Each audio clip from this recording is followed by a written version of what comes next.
Hello and welcome, Reds, to Matchday Live. I'm your host, Jack McIndoe, and we're taking you through every single last kick of the game this afternoon at Anfield as Liverpool do face West Ham United at home. Obviously, the result that went our way last night, or have you been living under a rock really and you missed the game anyway, but Aston Villa dropped another crucial couple of points in their chase for European Champions League competition next season as well, even though they are in the Europa League or Conference League, whatever they're in. Aston Villa, obviously Unai Emery, he's got a good rich history in European competition with Sevilla and all that, but I think that was just, again, like it has been over the last couple of weeks for Liverpool, another opportunity to close the gap on Aston Villa. If Liverpool can get all 3 points today, that would move them 3 points behind Aston Villa with so many big games on the horizon as well. Liverpool still, we need to go the back end of the season. We know the chocker-blocker schedule that it is as well, Reds, that obviously Liverpool have to play United, Aston Villa, Chelsea. So ideally, but we know in football it's just so much of a mixed bag in respect to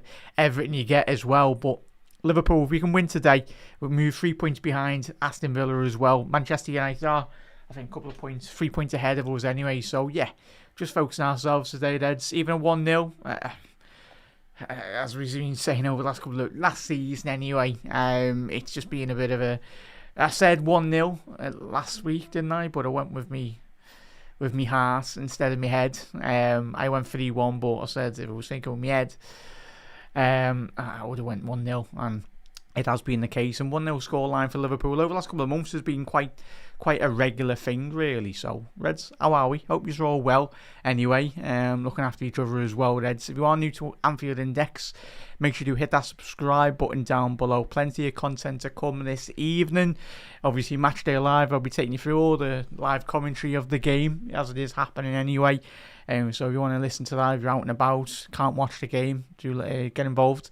And obviously we got the Gag Standing Show following the full-time whistle at 5 o'clock. I should be joining Gags. I should have really messaged him any. Gags, if you are watching. But yeah, I should be joining Gags, but you might have got a new guest anyway. But I think we mentioned that last week. So yeah, hopefully joining Gags after the full-time whistle. But if not, he'll be joined by another guest anyway. And of course, as always, the post-match Raw lads, Trev and Dave and the lads will be very much unpacking what will hopefully every Liverpool fan come midnight tonight will be speaking about all 3 points this evening at Anfield. Nuno, obviously Nuno Espirito Santo, West Ham, obviously it wasn't too long ago that they did win a European competition as well, Europa League Conference. I know a lot of their West Ham's rivals were talking it down as well. Obviously David Moyes done a fantastic job. I only have to listen to got a couple of Iron mates anyway, West Ham fans, and yeah, they were made up, but obviously they wanted a bit more improvement in terms of the players coming in. It's been, if anyone's not been analysing West Ham over the last couple of seasons as well, there's a lot of ownership to and froing between the fans as well. It's just a bit of in terms of an identity of the football club and what they want to be doing. Obviously under David Moyes, they had those 2 fantastic seasons for their standards, really, where they narrowly missed out on European Champions League football as well. If they just would have signed, I'll say it's, as we know, hindsight's a wonderful thing, but I do feel when I was analysing all those years back that I do feel they went too far off. Maybe just in a bit more investment in maybe 2 or 3 first team players as well, and I think you could have got Champions League football, but we never know. Anyway, but the departure of David Moyes has certainly not worked out to plan, really. You have to speak to any West Ham fans as well, the position in which they do find themselves in, the relegation threatened side as well. You've got, obviously, West Ham, you've got Tottenham even. Are they going to be getting dragged in? Chat, if you are tuning in or whatever, let us know your thoughts. Who do you anticipate? Do you expect West Ham to go down? The famous saying, no team's ever too big to go down. And it does still ring very true as well. You only have to look at, obviously, Sunderland's, their great supported fan base anyway. It wasn't too long ago they were in League One. Nottingham Forest all those years. Brentford, who were in that absolute wilderness for a very long time anyway. But obviously they've established themselves, Brentford, as a more of an established side. So even though Brentford have changed manager, the change of approach has very not changed at the hierarchy of Brentford. Teams like Brighton, Brentford, and other clubs that have fully established themselves when they come into the Premier League. And it wasn't too long ago, West Ham were in the Championship, obviously under Kevin. Like, obviously, they've had so many managers, Reds, haven't they? But obviously, the days of Kevin Nolan, Andy Carroll, like some great. And even if you want to go all the way back to the famous 1966 squad, it was practically more or less. A lot of people said it was the West Ham team anyway. Obviously, Bobby Moore and that, and it's always that rich tradition. This is why I do understand where West Ham fans are coming from in terms of anyone that knows a bit about West Ham. They want to play football the right way. The Bobby Moore lads that done really well in 66, and yeah, and West Ham as a club developed down the years. I don't chat. Obviously, if you are a travelling Reds anyway, like I never went to obviously West Ham's old ground anyway, but they should never have moved really. That it's the current stadium, the London Olympic Stadium. Upton Park was one of the, I think, cherished football grounds for a lot of travelling football fans up and down the country in England as well. But of course, they wanted to change. But I think by doing that, they've kind of lost a bit of their identity in respect to what made West Ham, in my honest opinion. But that's just me as a neutral when I analyse West Ham. So we'll go through, obviously, the couple of the big players that the star performers for West Ham. Well, not many of them this season, considering the position that they are in as well. But yeah, there's a lot of stories, not just from West Ham, but Tottenham. So many big stories come at the end of May of some of those, especially of three regular Premier League sides are going back into the Championship anyway. And I tell you, it'd be good going if the three promoted sides can stay up this season. But probably expect a couple of them to go down anyway. But football is a very funny old thing anyway. Just look at Wolves last night. Even though we all expect them to be going down, chat, don't we, Wolves? But we've seen some mad survival races in respect to staying in the Premier League, haven't we? So, yeah. Big up there, Ozan, Jack. How are we, chat? Ozan, hope you're well, fella. Hero, like to be the front form and two wide forwards. Senior form. Potentially Hero, as we said last week. Yous were telling me to calm down. I was panicking because just after that first goal got disallowed for Macca's handball, and yeah, chat. It's when you're doing commentary or when you're watching the game straight away. Very biased as we are a Liverpool channel as well. But if you watch me down the years doing the watch-alongs or any form of commentary, should really take my glasses off or get a new pair of glasses really, because as everyone said after the full-time whistle, it was handball, McAllister's goal, but it's just one of them really, isn't it? But I was saying it was a pen, of course it is, still am. But yeah, chat, how are we? Hope you're all well. Big up there, Johansson as well, Oivid as well. Hopefully I pronounced that right, mate. Apologies if not. Come on Liverpool, come on the mighty Reds, of course.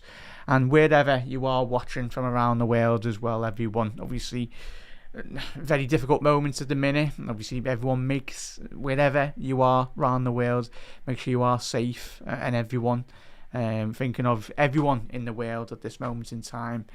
Scary world we live in all honesty. But everyone just hopefully is all safe and seek shelter and just everything really. We are thinking of his thoughts. For me, personally, and probably everyone around the world as well. The one thing that football can do and is for every millions, hundreds of millions and billions around the world, it gives you an opportunity to very much be together and come together, unite people as well. But everyone thinking of you and everyone be safe as well.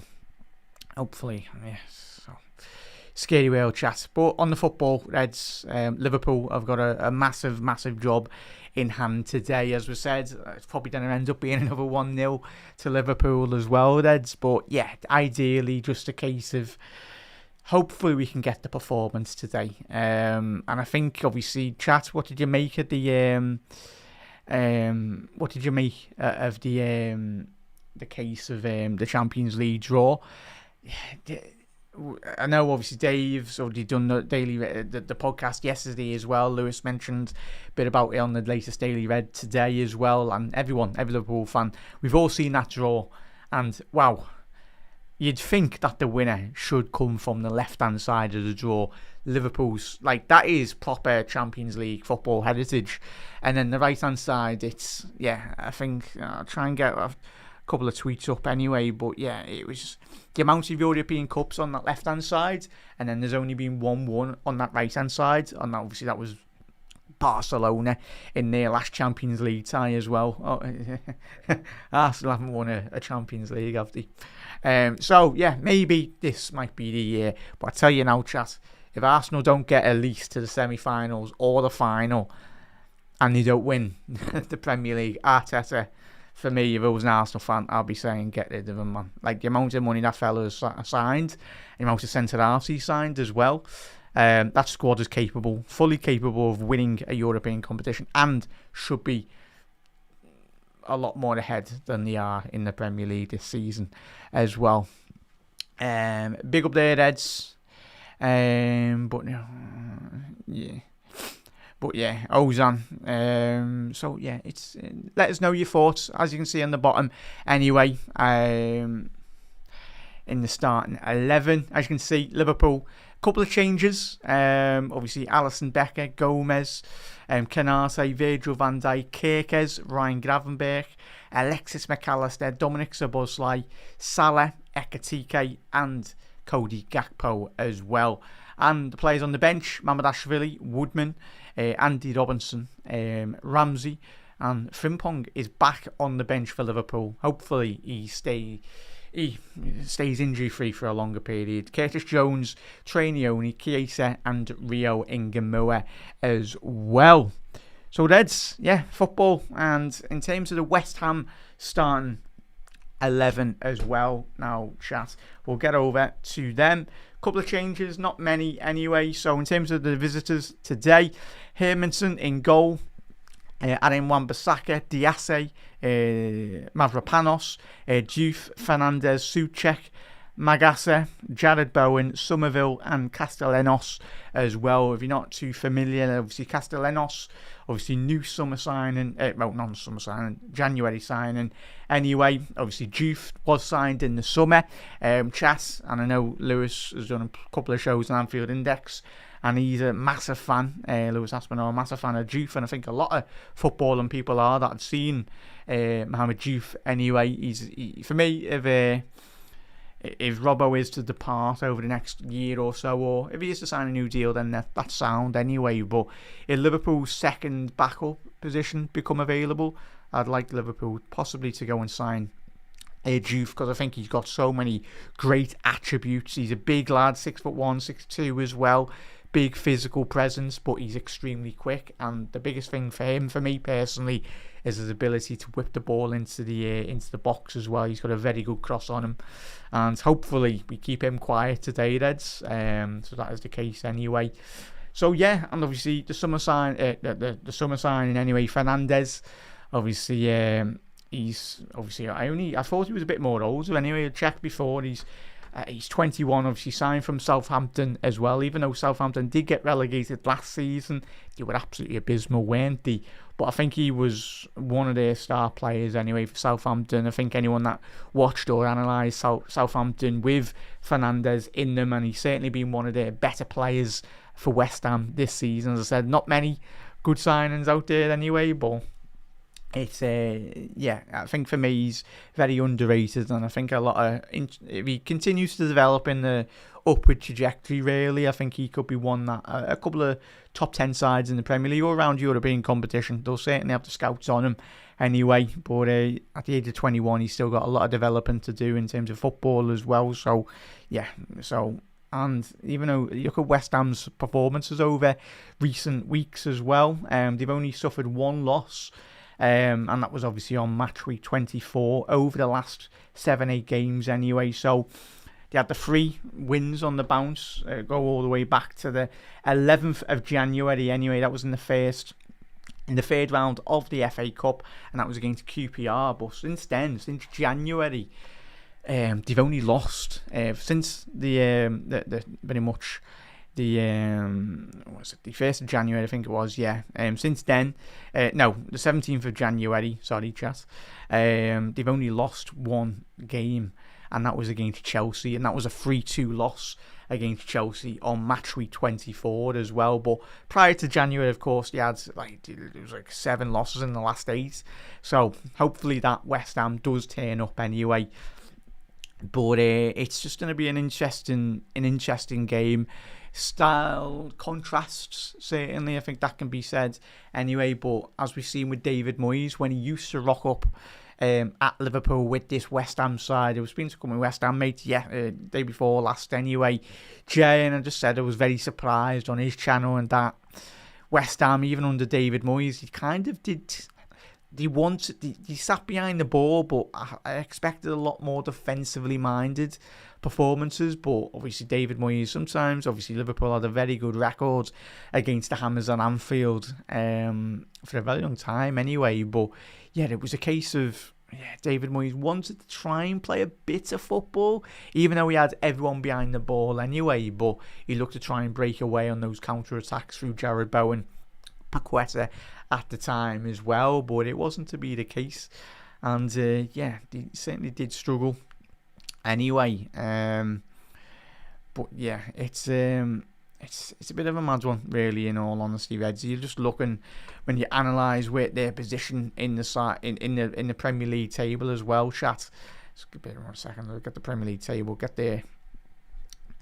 their points on at the minute. So West Ham. The level on games with, obviously, Burnley, level on games with Nottingham Forest as well. But obviously, at the minute, West Ham, 25 points anyway.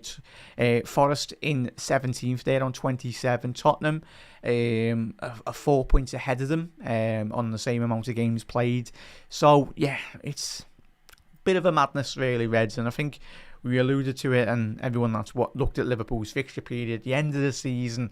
So, yeah, it's not it's going to be absolutely madness, really, in all honesty, because we expect Wolves to go down, chat, but you expect Burnley to go down as well, probably. So it's just a battle between, for me personally, 18th, 17th and 16th. I do think Leeds will be fine, mainly due to the case of Dominic Calvert-Lewin, the sheer amount of goals he scored. But in terms of Liverpool as well, obviously we alluded to at the top of the show, the Aston Villa dropping of points last night, which is absolutely massive against Wolves. So as we said, if Liverpool can get 3 points today, that would put us 3 points behind Aston Villa on the same amount of games played. So yeah, Man United would jump above Aston Villa if they win today. They're at home against Crystal Palace. But obviously the big one for if you are a City fan as well, obviously Chelsea up against Arsenal. So ideally Arsenal can do us a bit of a favour today, tomorrow. Obviously Arsenal are at home, so if Chelsea do drop points, Villa have already dropped points.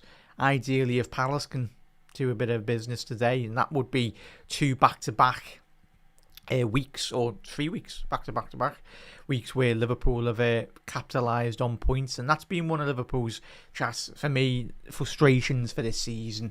How many times have we had a weekend where we've looked at the fixtures and went, even obviously the Arsenal games and the City games as well, City have drew 5, lost 5, Arsenal have drawn 7 games. And if they are to miss out on the Premier League title, then that is exactly why, for me, they won't win the league. The amount of draws that used to absolutely do Liverpool in, obviously over many years, especially under Rafa as well. I think we all remember those games against, obviously, Boltons, the Burnleys, the West Broms, the teams that just turn up at Liverpool and sit behind the ball. It's been a bit similar in case of terms of teams setting up at Liverpool, but at this moment in time, the quality of player that Arne Slot has got at his disposal, Rafa Benitez was having to wheel and deal certain bits of players in and out of the football club as well, chat. So Castellanos for West Ham, big physical presence. Fernandes, Souček and Magassa as well. big, like especially those Souček, Magasa, and Fernandes, big physical players as well, midfield players. That is, they'll be wanting to preoccupy the central space, suffocating Liverpool. Liverpool will have to go out wide and look to whip a couple of balls in anyway. But yeah, you've got all in terms of Jared Bowen as well, chat. I think we all know his qualities. For me, chat, and I think a lot of people have said, oh, Liverpool should go and get Jared Bowen as a potential Salah replacement. Maybe 5 years ago, but at the minute now, obviously Jared Bowen, I think he's like 27, 28.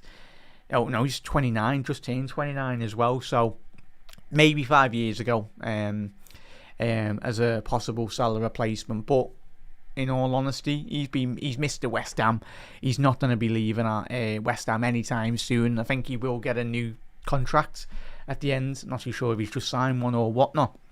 But yeah, again this season, obviously 8 goals in the Premier League, 3 assists as well. But if you go back further to that, then he's guaranteed you 10 plus goals and assists anyway every single season. It was I was quickly check anyway. It was the season before last or the year before, where he just done so well in respect to picking up points and everything and doing really well. But 1 second there, Chaz, and quickly get his seasons up. So yeah, going back obviously to last season, he picked up a 21. He had a 21 goal and assist campaign, which is fantastic really in domestic league. So he got 13 goals, 8 assists, and then the year before that he got 16 goals, 6 assists as well, which is for a player at the team that he is at is absolutely phenomenal really. But as I said, yeah, he's just a bit too old now anyway. But I think in terms of, if you look outside, for me personally, when I analyse Jared Bowen, I think outside the historical top 4, top 5, 6 teams, I think he's certainly been one of the best that doesn't play in the top 6. Just a bit surprised that he's not departed to one of the top 6 sides over the last 3-4 year period, because those statistics are very, very good in terms of his output as well. But I'm pretty sure he's just very content anyway, isn't he? He's Mr. West Ham. Has been for many years anyway, so yeah, he's got everything there he wants, and don't blame him. He's been a main player for West Ham, and he's guaranteed starting 11 played as well for them, so yeah. And yeah, so it's interesting chat. Yeah, those and obviously the old stadium that was proposed a very long time ago. Anyway, obviously under George and Hicks Gillette as well. Obviously Rafa at the time having to sell players, and obviously the big protests back in the day as well. Obviously with the ownership, which is understandable, the troubles, the club financially, obviously were in such a better position as well, and that's credit to FSG in terms of how well they've done in terms of promoting every avenue. In terms of the football club, in terms of the expenditure as well, buying and selling players at the right moments. But I think the best thing, Ozan, as he alluded to there, obviously the plan was years ago, the presentation of the video that he presented at the potential stadium. But I'm just made up. I think a lot of Liverpool fans are just so happy that we've decided to stay at Liverpool under FSG. Obviously, they done that with Fenway Park. They didn't relocate. They renovated and improved Fenway Park in Boston and done really well. And they've done exactly similar with Liverpool. It makes financial sense.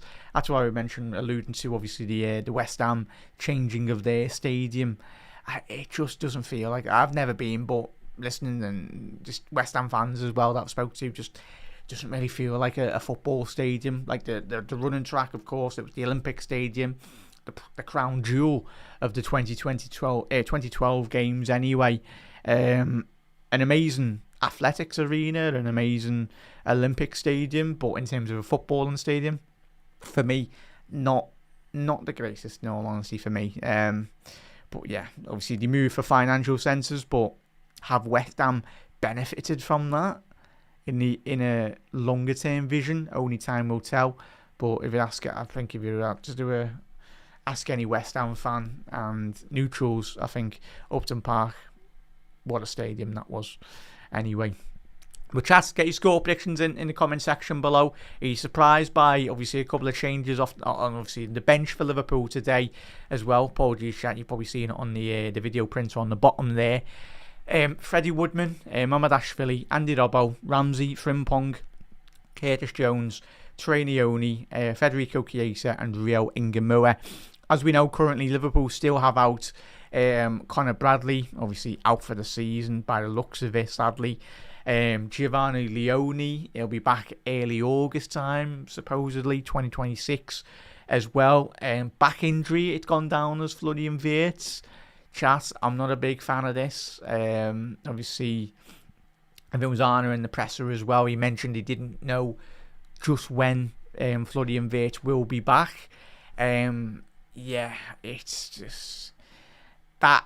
It's just the way in which he's just disappeared over, like, before the kick-off, of course. If it is a back injury, it's just always difficult as well, isn't it? I think so difficult, especially in a professional footballer as well.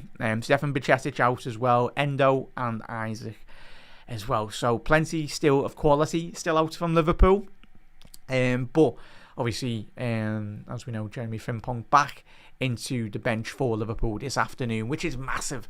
Absolutely massive, Reds, in all honesty. We know the qualities that lad does possess. I was saying yesterday, it was a case of Connor Bradley, Frimpong out. If we can just keep those two lads fit till now at the end of the season, I know it's a big ask considering the amount of injuries Liverpool have picked up this season anyway. But in terms of the Champions League, in terms of the Premier League as well, it'd be massive in terms of being able to utilise Dominic Szoboszlai in his more natural position in that midfield role anyway. I think we are still, even though he's been scoring bangers and absolute worldies, Dom, he's still contributing. But I think in terms of utilising his best assets, and especially if Florian Wirtz is out for a couple more weeks as well, we don't know the time frame on that. Arnett didn't allude to that anyway. He said just didn't know. So hopefully Flo isn't out, but if that's the case, he is, as long as Flo's back for the Champions League. But yeah, we certainly did miss him last week, didn't we, Reds? And we said before kickoff, before we started the comms as well, that is he going to be is it going to impact Liverpool's game? And we certainly noticed that in the first 5-10 minutes of the game, where we were like, well, it's going to be one of those games. There was just no understanding really from Liverpool's forward line to the midfield as well. You wouldn't think that these lads train on a week-to-week basis as well, but yeah, it's just sheer. So much has gone into this season as well. But in terms of West Ham substitutions as well, Todibo obviously was signed for very big money as well from League One. Areola is on the bench. For me, one of the underrated goalkeepers. Obviously, the former Paris Saint-Germain goalkeeper anyway. Yeah, he's very underrated for me. He's a big lad and he's 6'6", 6'5" anyway, but obviously Hermanson signed from Leicester for a very big money. I think it was like 20-25 million anyway. But a very shrewd signing, to say the least, the fact that they've got both of them. But I think come what the end of the season, I think Areola and Svan Areola will be departing West Ham because he won't be happy being on the bench.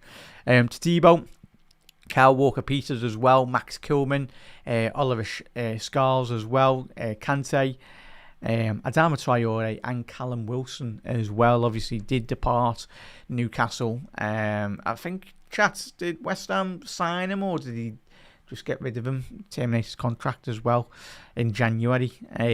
But yeah, he's one of them, Callum Wilson. He's a good player, but again, just being decimated with injuries. I think if he had in his career over the last couple of seasons where he just stayed fit, I think he would. He's a goodish striker. I'd put him on the level of Dominic Calvert-Lewin anyway, if he's fully fit. Even though Dominic Calvert-Lewin's doing well this season, but obviously that's probably been his best season on many years. The former Everton striker anyway, he's doing well at Leeds, and if he is to keep on scoring goals down on the end of May, Leeds will stay up anyway, courtesy of Dominic Calvert-Lewin's goals. But you probably, if you've not been watching West Ham over the last couple of months anyway, Lucas Paqueta did depart for the Brazilian league. anyway in January, which come as a bit of a probably surprise for me. Chaz, I don't know if you felt that was a bit of a surprise, but given that it wasn't too long ago that the Brazilian was linked with his would have been a famous move for him, and obviously everyone associated to obviously the move to Manchester City didn't materialise, obviously with the event that was going on in the background as well with with him anyway. So it's one of them, but he's gone to the Brazilian League, signed for big money. But it's interesting that a lot of the Brazilian sides have you signed quite a lot more obviously Thiago Silva did go to the Brazilian League recently, and he's gone back to where it all started anyway. Look at Lucas Moura, he's playing there. I think Coutinho did move. I think his contract possibly has been terminated as well, Philippe Coutinho. But there's plenty of ex-Premier League players playing in the Brazilian League. But the standard of that league is certainly drastically improving. You look at Rayan, obviously very highly regarded in the Brazilian national sides as well. But listening to a lot of very well-respected journalists, and he's impacted the Premier League very, very quickly as well. But yeah, want to keep an eye on chat. But yeah, Reds, score prediction in the comment section below. So yeah, fingers crossed. I'm going to go with a 2-0 Liverpool win today, Reds. Do let us know your thoughts. Do drop a like on the video as well. If you're all watching on X or Facebook, head over to the YouTube side as well. Do drop a like, share, and a subscribe as well. And I'll be taking you through every single last kick of the game here at Anfield, come what kick-off as well. We are fastly approaching kick-off, 12 minutes until kick-off, Reds. And yeah, in all honesty, fingers crossed we can get the result today. But in terms of Liverpool, as we mentioned with the Champions League before as well, it's just a bit of it's one of them really, isn't it? In all honesty, Reds. Like, you look at the Champions League, that left-hand side of the draw, I'm not looking anywhere past. Hopefully we should beat Galatasaray over 2 legs. We will have enough anyway. But I'm not looking past very much the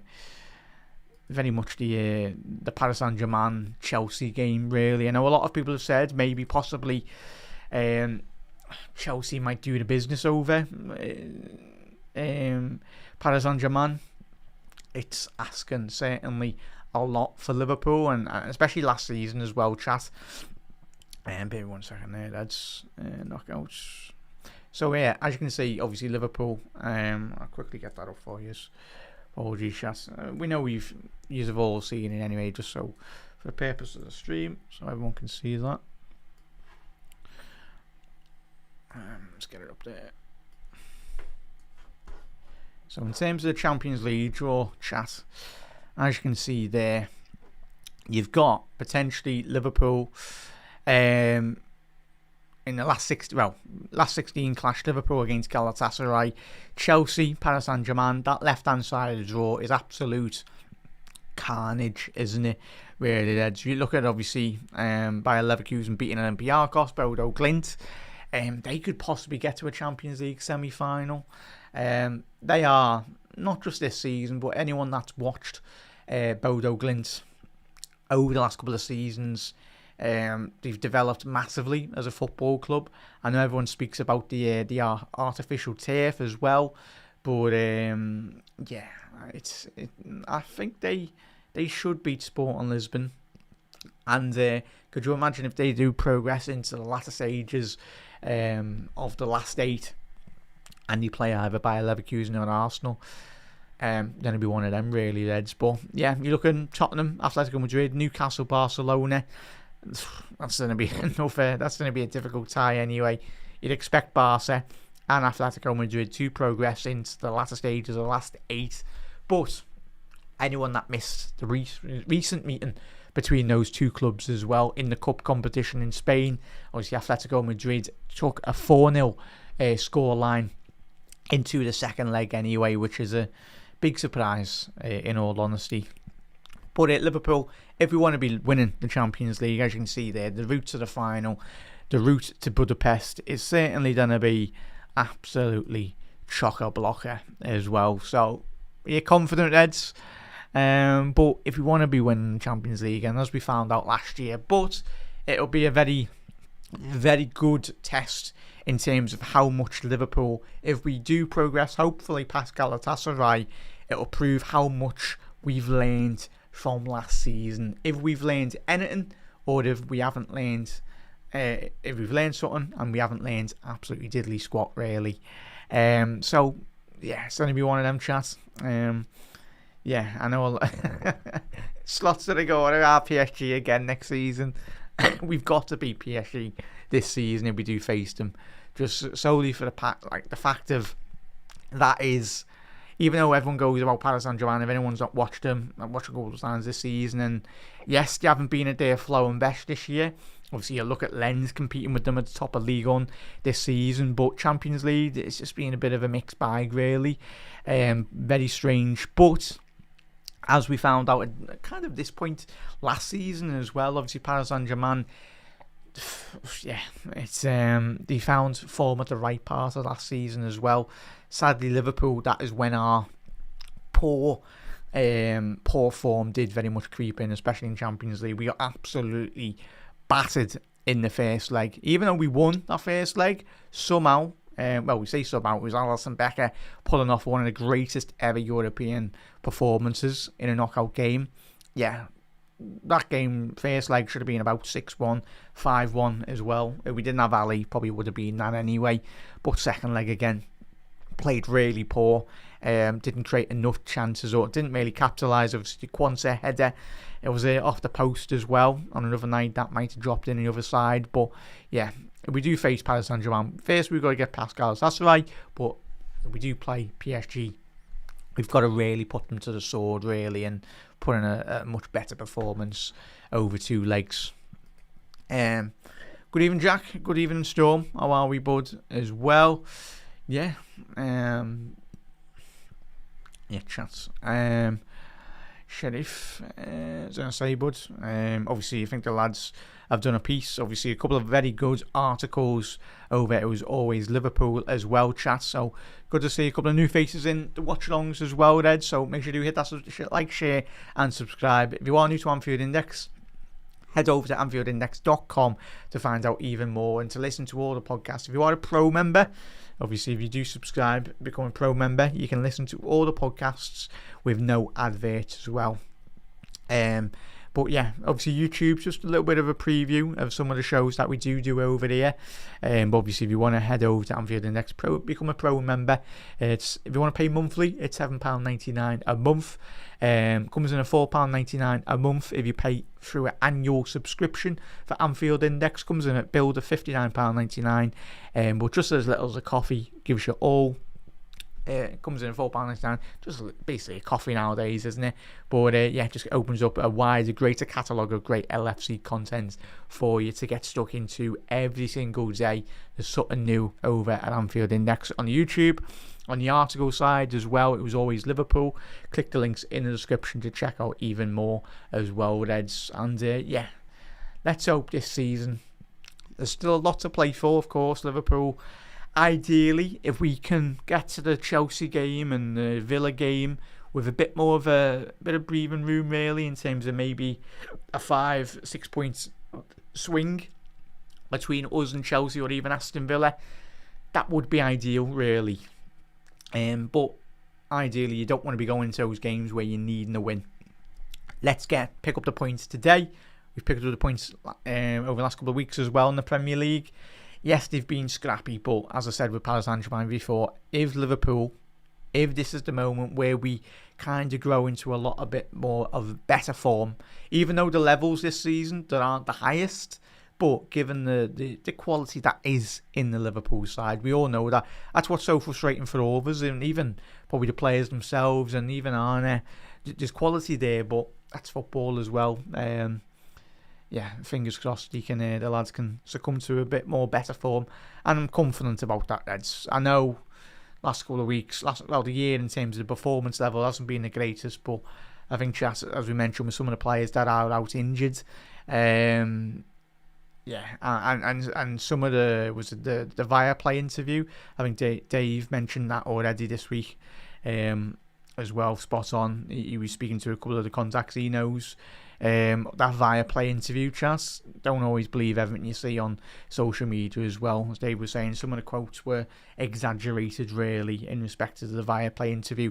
Arne Slot give, obviously, a bit of mistranslation as well in certain aspects, Red. So, as I said, always check the sources, and even, so, Chas, And I've seen everyone going mad off the Viaplay interviews, but as I said, I always say on the watch-alongs as well, Eds, don't be watching all the press conferences as well. You can listen to them as well, but don't take it like gold, really. Like it's managers, not just Arne, even Jurgen Klopp as well. If you listen to some of Jurgen Klopp's interviews, managers have to give countless interviews.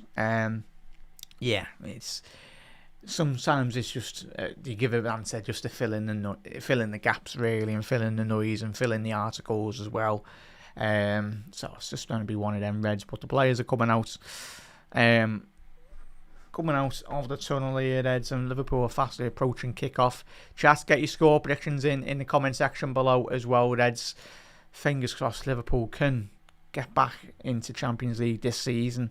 And it's a massive day today. Sun's out, surprisingly. Bit of surprise today. It's nice to have some very good sunshine in Liverpool today anyway, Reds. And Liverpool in goal today, starting 11 quickly, as you can see on the video print on the bottom. Alisson Becker, Joe Gomez, Canate, Virgil van Dijk, Milos Kerkez. The two number 6s today, Gravenberch, Alexis McAllister, Salah, Szoboszlai, Gakpo and Hugo Ekitike. Chat, I know I said 2-0, but usually when the sun's out for Liverpool at Anfield, we do tend to score quite a lot of goals anyway. So, Chat, I reckon today might be a very, very big day. That's just me being very superstitious, really. Probably, but I think we should batter West Ham today. Hopefully, time will tell. But Reds, if you haven't already done so, do drop a like on the video as well. As I said, the Gags Tandem Show will be following the full-time whistle here at 5 o'clock. The post-match Raw lads, Trev and Dave and the lads will be taking you through their analysis on the game as well. And hopefully, Reds, just look at that. West Ham are playing a 4-5-1. We know what it's going to try and be for them today, sitting behind the ball. But a lot of the emphasis will be on Liverpool today. Just battle, and battle even more in respect to Liverpool trying to get all 3 points today as well. Nice one there, Mateus, for popping that in. Cheers, bud. Obviously, anyone just tuned in the live comments. Obviously, subs there. Nice one, buds. But there we go. As You'll Never Walk Alone gets signed as well, which is fantastic.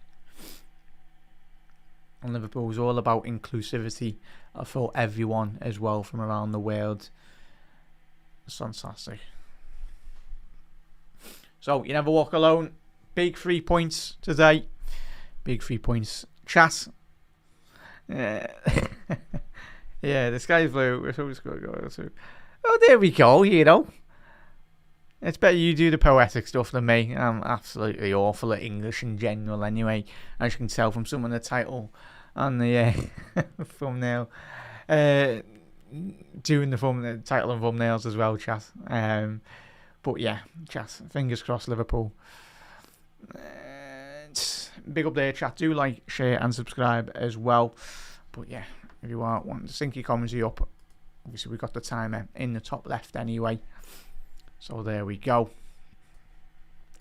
Right. Come on, the Reds.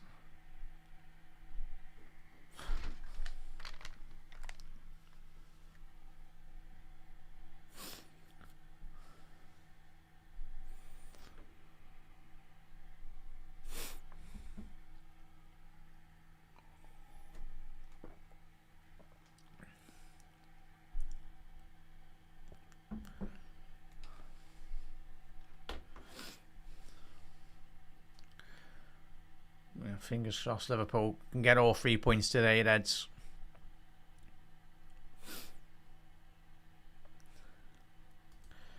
And we are underway. Come on, the Reds. Come on, Liverpool. Attacking the cop end first half, Reds. Attacking the cop ends.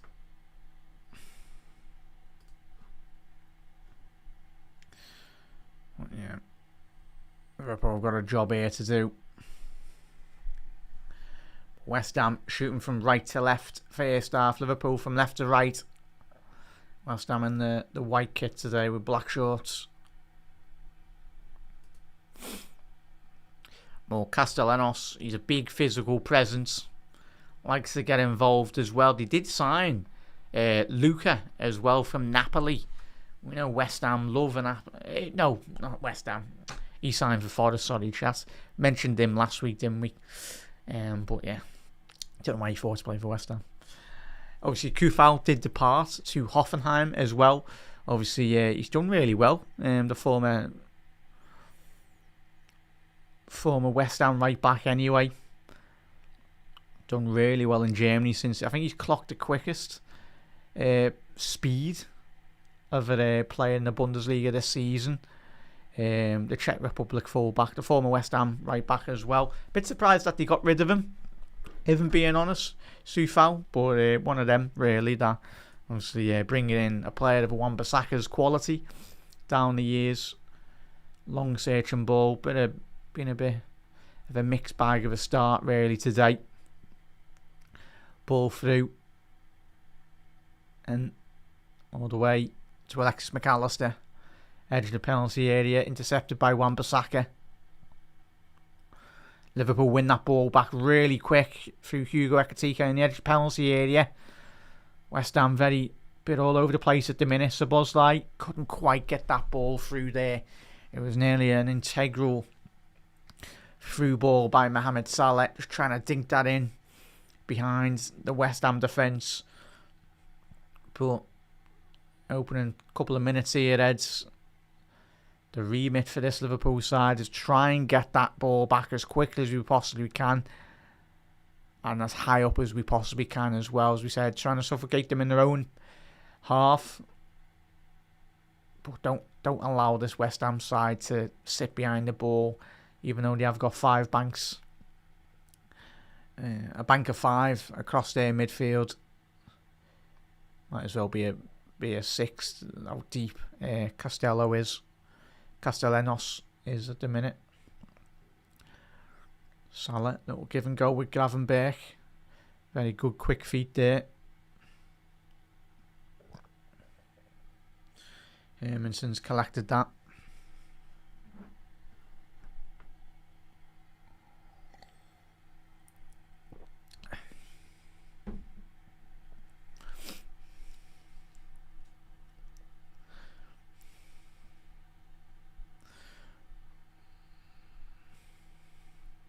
There we go, that's one of them it says. Is that the fourth official, is it?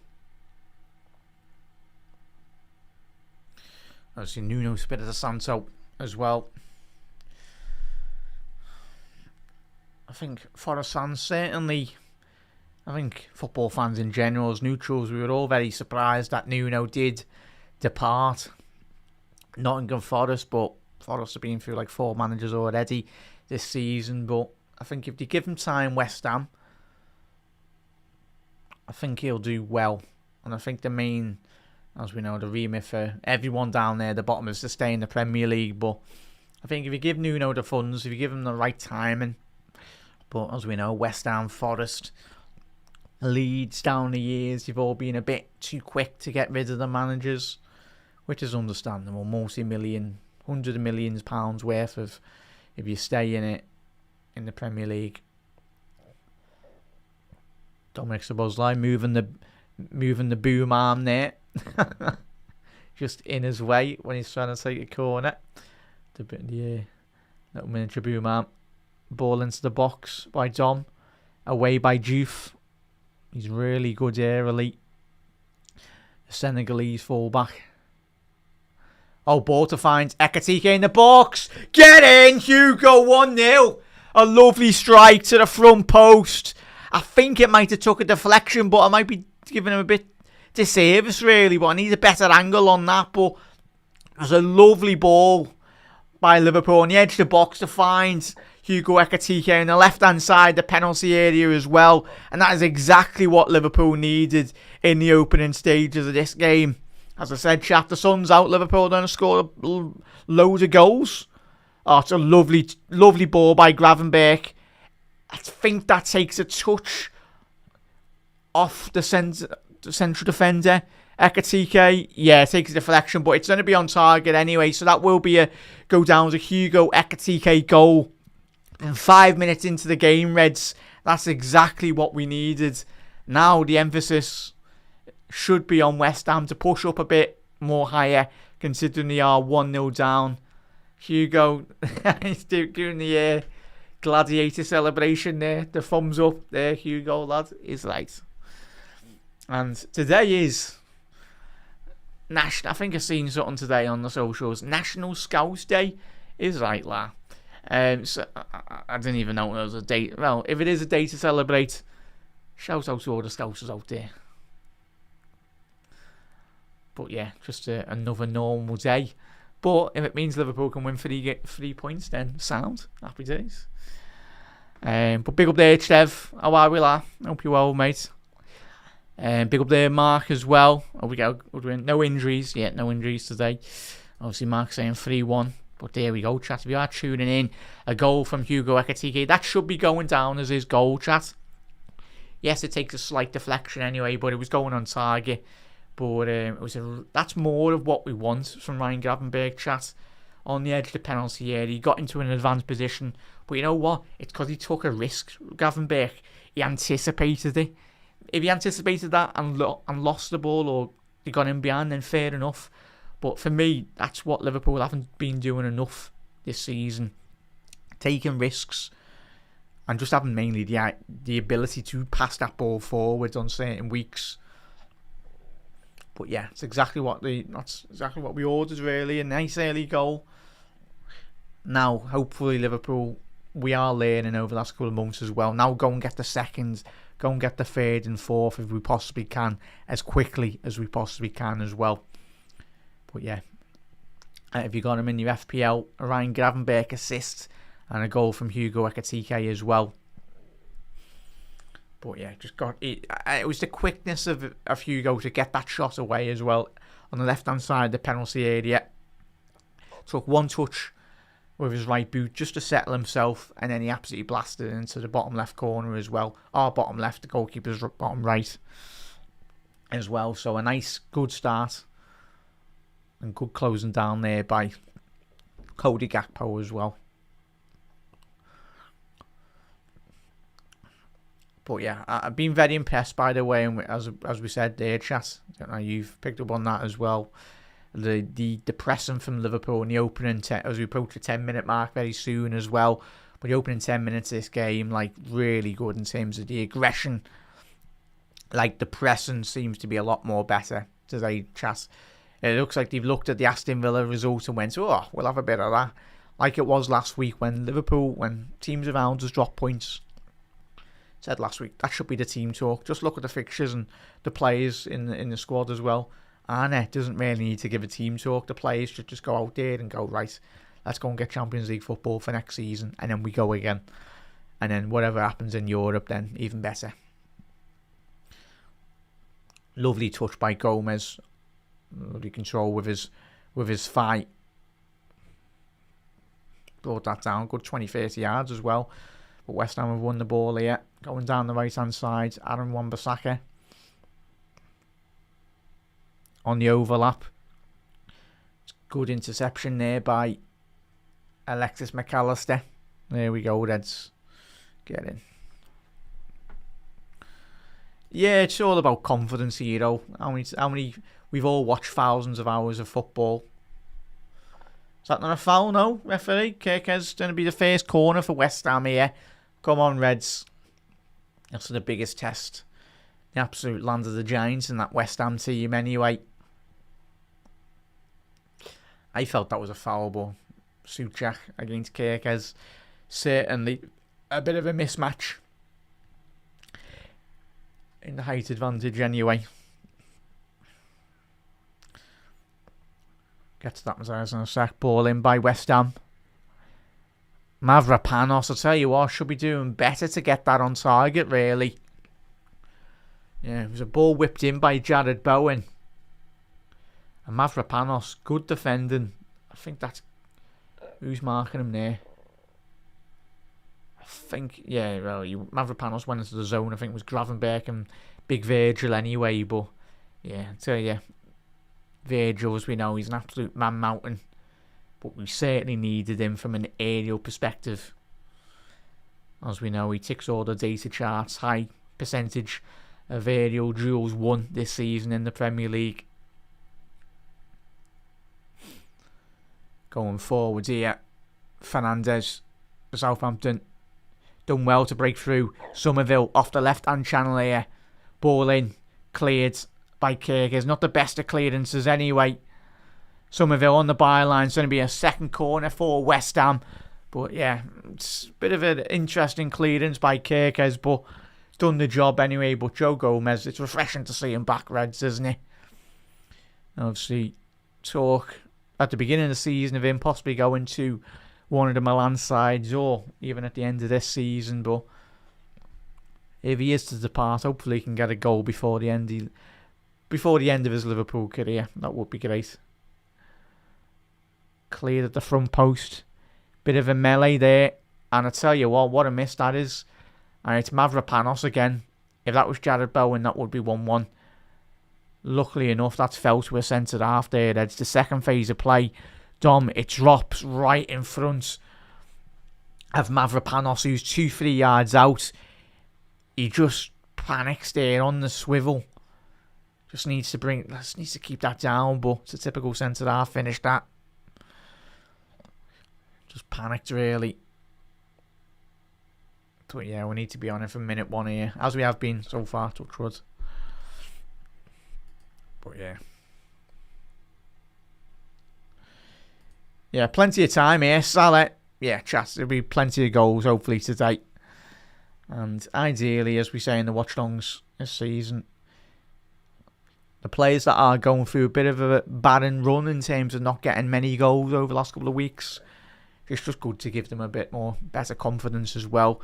We've seen, when you analyse Florian Wirtz over the last couple of months, I think he's certainly benefited by a couple more goals and assists from his own point of view. Just gives every football player that more confidence to improve as well. Gravenberch, Ekatike, excellent work there between those two. Cleared by... Is that not a penalty? Referee? No, it's a foul in the opposite direction. West Ham, I'll tell you what, he's got away with that, the West Ham player. Because he's under the... I'll tell you what. Fernandes, he puts his arm across Gravenberch, sorry, chat.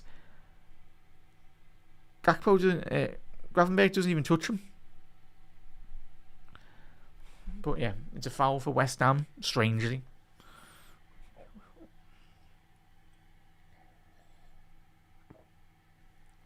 Yeah, Matthias, West Ham's set up as a 4-5-1. But yeah, their strikers more or less making it a formation of a 5-5 at the minute. It's everyone behind the ball. Yeah, he's a good player, Mark. Saying before. Ball forward here. West Ham very well intercepted there by Milos Kerkez. Lovely switch to find Mohamed Salah. Salah. It's going to be another corner for Liverpool. Seconds. Diassi. Celebrate like he's just won the Champions League there. Calm down, lad. Yeah, he's just... Some centre-halves in the Premier League. Never let the ball bounce. Everyone knows every level of football.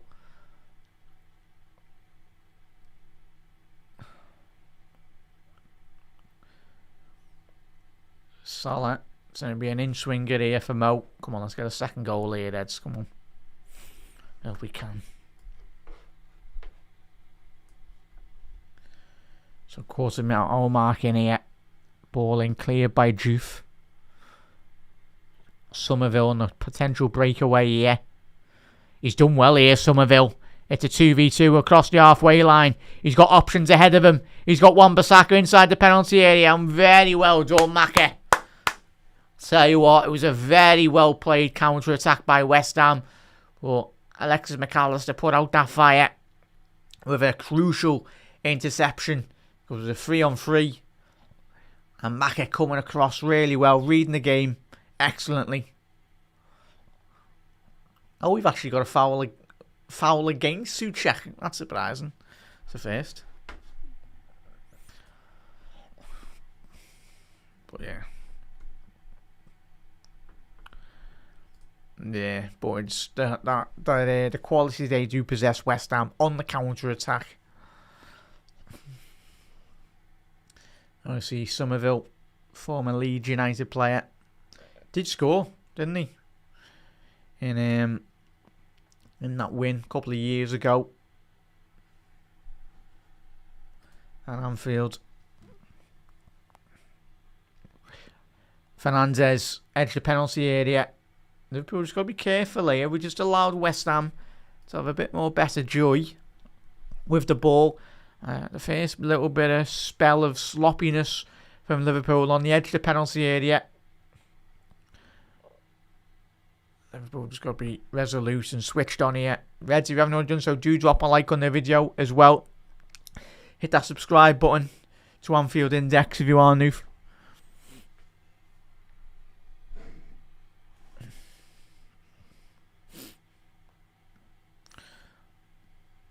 Yeah, if you are watching on X or Facebook, head over to YouTube. If you haven't already done so, do drop a like, share and subscribe as we close in on 19,000 subscribers on the YouTube side, which is absolutely a massive thank you to every single one of you that has done so. Wan-Bissaka down the right hand side, ball in, cleared. Somerville, it's just a bit of I'm sure there'll be a foul, just taken out. West Ham still got it, but there's a possible breakaway opportunity here.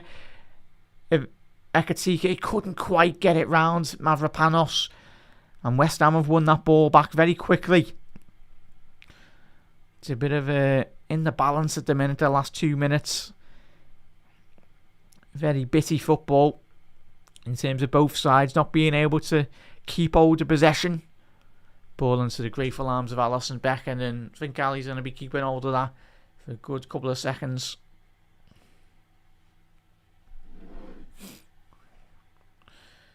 Obviously not for too long because it ends up giving away a corner. Gravenberch dispossessed there. I guess that it's a really poor ball. That he done well initially to rob Gravenberch there, but he should have a bit more better awareness to just check over his shoulder really.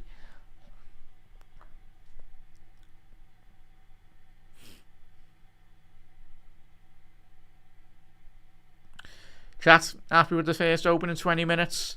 It's just refreshing to see Liverpool actually get a nice early goal for once at Anfield, isn't it? Ideally, we can get a second and third goal. Won't allow us to relax in the second half, but just opens up the game tenfold, really. So much from a tactical perspective shifts West Ham's thinking. Liverpool 25 yards from goal here now. I tell you what, it's games like today, chat, where West Ham, it's playing 5 across the midfield. I can already see games of this nature where Florian Wirtz would just pick up so much acres of space, even though they are trying to compact the midfield and frustrate teams as well. But Flo just thrives in these environments in terms of between the lines of midfield and defence. Gravenberch on the edge of the box. Can he get a shot off? He has done. That's better, Grav. He's kept it in there, Diouf. But it was a very fine save by Hermanson. And that's better. There we go, Grav, lads. He's certainly gone a lot more aggressive going forward today, Grav. And anyone that watched him in Ajax, that's where he does thrive. Even though Liverpool have utilised him as a 6, as an 8 as well. But and Gav is allowed to go a bit more higher up the pitch, that's where I do feel his game does evolve a lot more. Kirkes going forward. Just couldn't quite keep that in. Good interception there by Cody Gakpo. 20 minutes in here, Eds, if you are tuning in and you're coming in from work or whatnot. Liverpool 1-0 up, courtesy of a Hugo Ekitike strike. Was an assist by Ryan Gravenberch on the edge of the box. A lovely fine pass by Gravenberch to find Ekitike inside the penalty area, where he just set himself with one touch and struck it into the bottom left corner in front of the Kop end.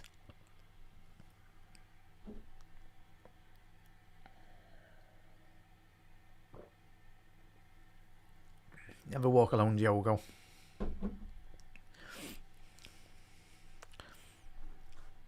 Big up there, guys. It was Hugo Ekitike, I was saying earlier.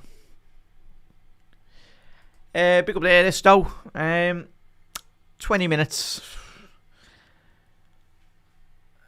I do see a bit of progress, mate. Mainly in respect to the pressing. But we'll find out until the 90th minute, mate. If we continue the pressing that we've, not the last 5 minutes, but I say the first 10, 15 minutes, Liverpool seem to have nailed down our pressing. But I think the last 5 minutes, we just allowed West Ham to come back into the game a bit more anyway. Well, a far lot more. But big up there, Esto. Hope you're well, mate. But we're certainly given Ekitike a lot more ball than we did against, obviously, like Sunderland and even last week as well against Forest. Didn't have many touches, Hugo, did he? Neither did Gakpo and the lads up front. Liverpool were just far too wasteful when we were just transitioning higher up the pitch.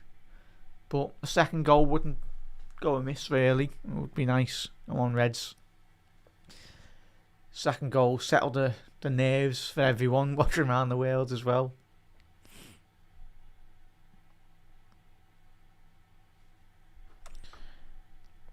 Big up there.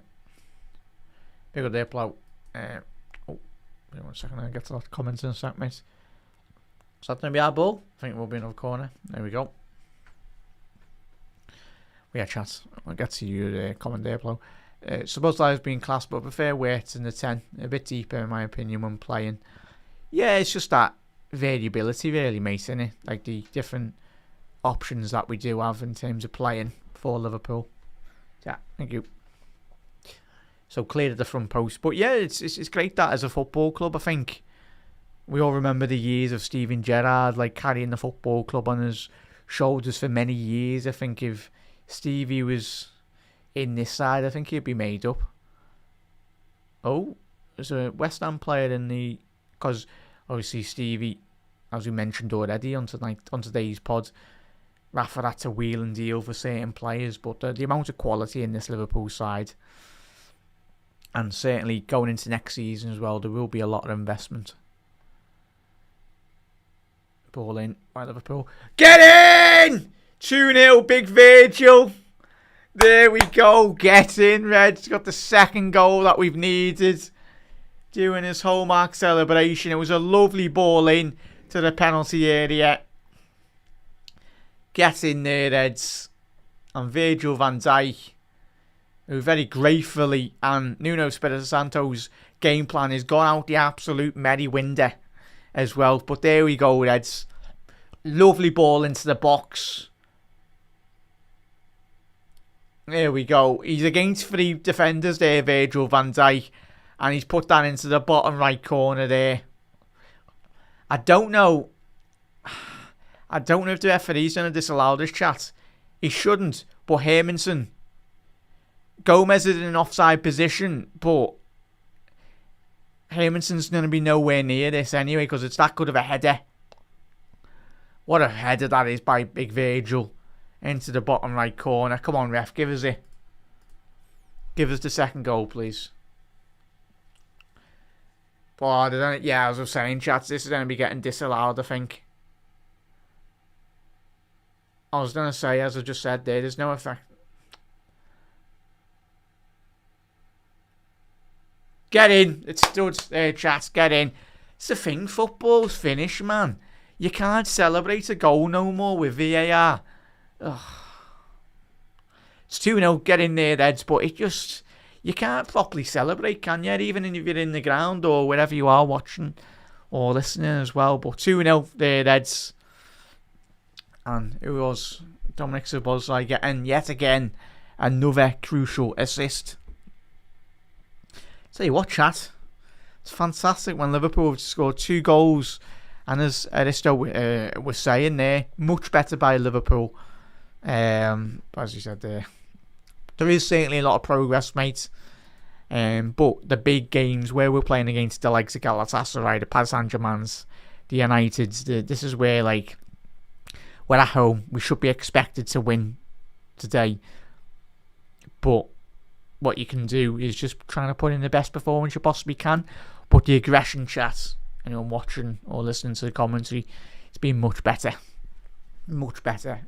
Certainly, it's been a very long time. I think if you had to analyse the 26-minute period, as I mentioned, there was like a 5-minute period before we got the second goal where the levels kind of dropped off. But obviously the main thing is Liverpool capitalising on big opportunities when we get them, Reds.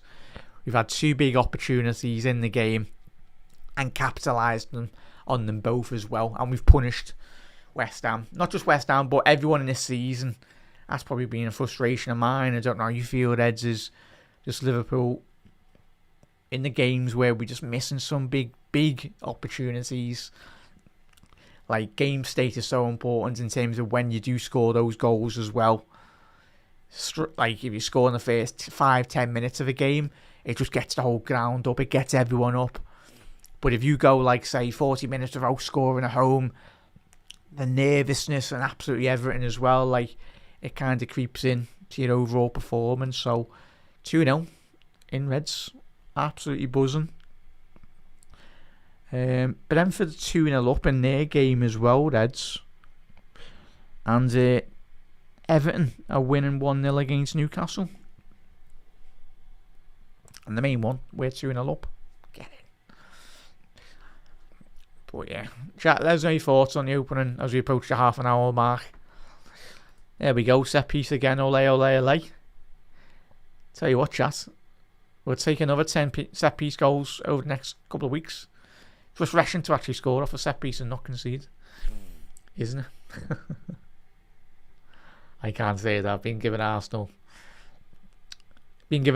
daggers off set pieces, but we know anyone that's analysed the Premier League over the last 12 months, sadly, it's the way the Premier League is going, or has gone over the last 12 months in terms of more physical, a lot more. The data suggests all the corner goals and all the free kicks and throw-ins as well. Just got to be going into next season, we've got to be a lot more better set up tactically in terms of not just defending set pieces but scoring goals. But when you've got that absolute man mountain in Virgil van Dijk, the absolute Rolls Royce of all centre halves, in just a phenomenal head to chest. If you haven't seen it, watch it back tonight. He's got three big West Ham players on him, and he somehow gets a glancing header and puts it into the bottom right corner as well. It's exactly what we want anyway. So, chat, Ryan Gravenberch's got an assist, and Dominic Szoboszlai already have got an assist. Shot off there by Cody Gakpo, couldn't quite get it in there. Kirkes ball in. Is that handball? Is that a foul? Ekatike has been deemed to have given a foul away there, but I'll tell you what, lovely ball down this left hand side. Yeah, on that angle. I've only just seen it with that second angle. Hugo does push the West Ham's Diassi out of the way, the former Chelsea man. But yeah, it's good, refreshing to see Kirkes down that left hand side, especially when he's got that quality. But this is when you look at now, like West Ham, like Nuno set a side up, and this is where it's like a catch-22 really, when you've got teams 2-0 down, when they've set ups from he's tackled his own player, Ali! Oh, we get away with that. Ali, thankfully, he nearly 3 yards off his own line is nearly give that ball away there. Ali with he got away with that. We get away with that, chat. Jared Bowen should have made that 2-1. Basically, could have been another an assist by Ali for Jared Bowen. But Gomez down the right-hand side here. Yeah, lovely little dummy by Salah. McAllister. Oh, Mac should have played. Oh, Mac played the ball earlier there, lads. Such great play by Liverpool. Lovely little dummy on the edge of the box by Salah. Smacker slowing that transition up, but Liverpool still got the ball here. Salah down the right hand side here now. So have a shot. Oh, Gravenberg's just got in the way there. There we go. Somerville. Don't worry about it, Cody. Don't worry about it, lads. But it's absolutely took Somerville out there with that tackle. Well, it wasn't even a tackle, it was a rugby tackle.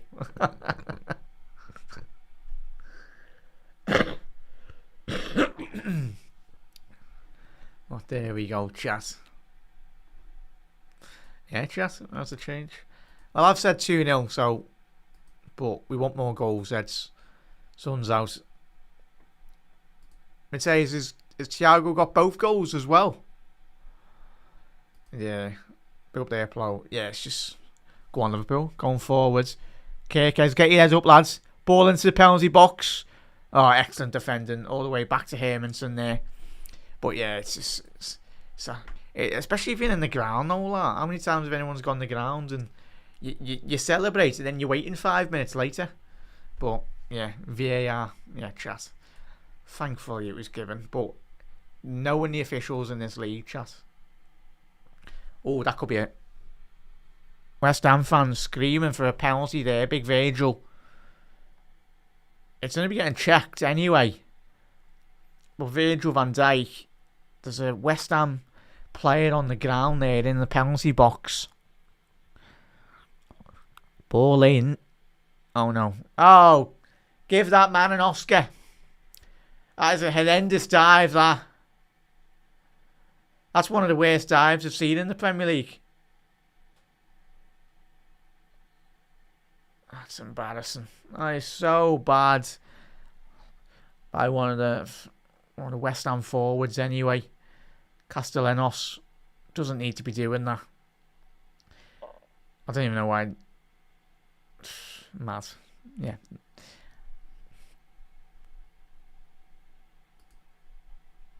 Yeah.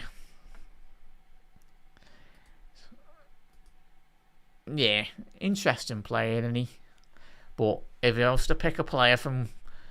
Obviously, if you'd put Jared Bowen aside anyway, but I think Fernandes, chat. But it depends. I know everyone goes, we got relegated with Southampton and possibly could get relegated with West Ham. But I personally always go back to like when we signed Andy Robbo. Like even you look at a player like Juve as well. There's quality in these sides.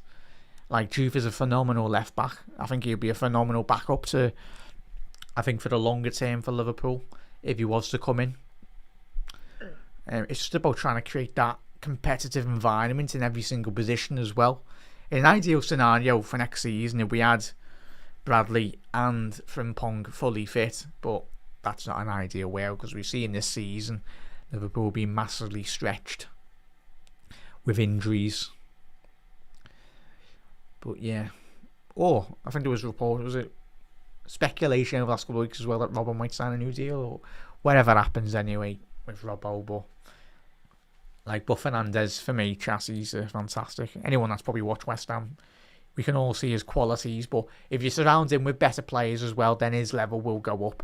It's like when Robbo left Hull, when we signed him, he never looked back, did he?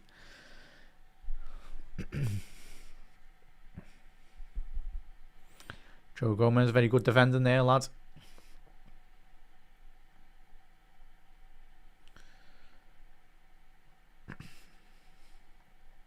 But you can never have enough players in your side that can play multi positions. That's so important.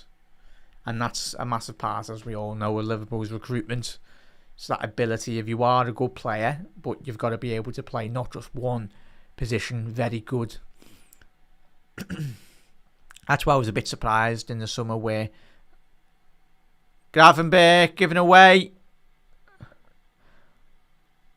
Somerville inside the penalty box. Tell you what again, Ryan Gravenberch, lads. Oh, not just him, but just Liverpool players so lackadaisical at the minute. That's some nearly pass back there. I tell you what, Gravenberch.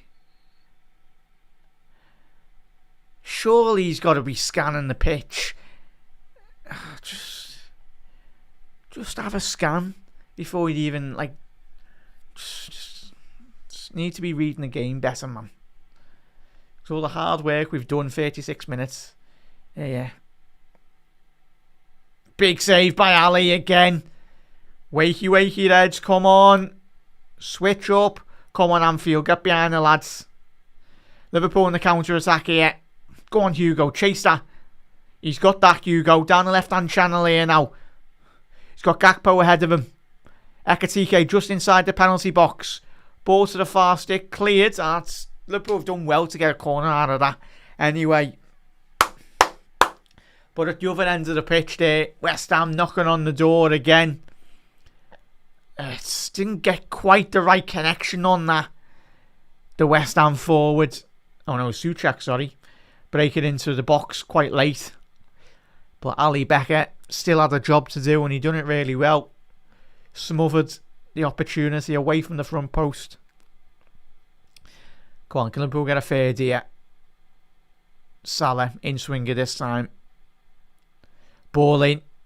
Straight on the... Hermanson's got away with that.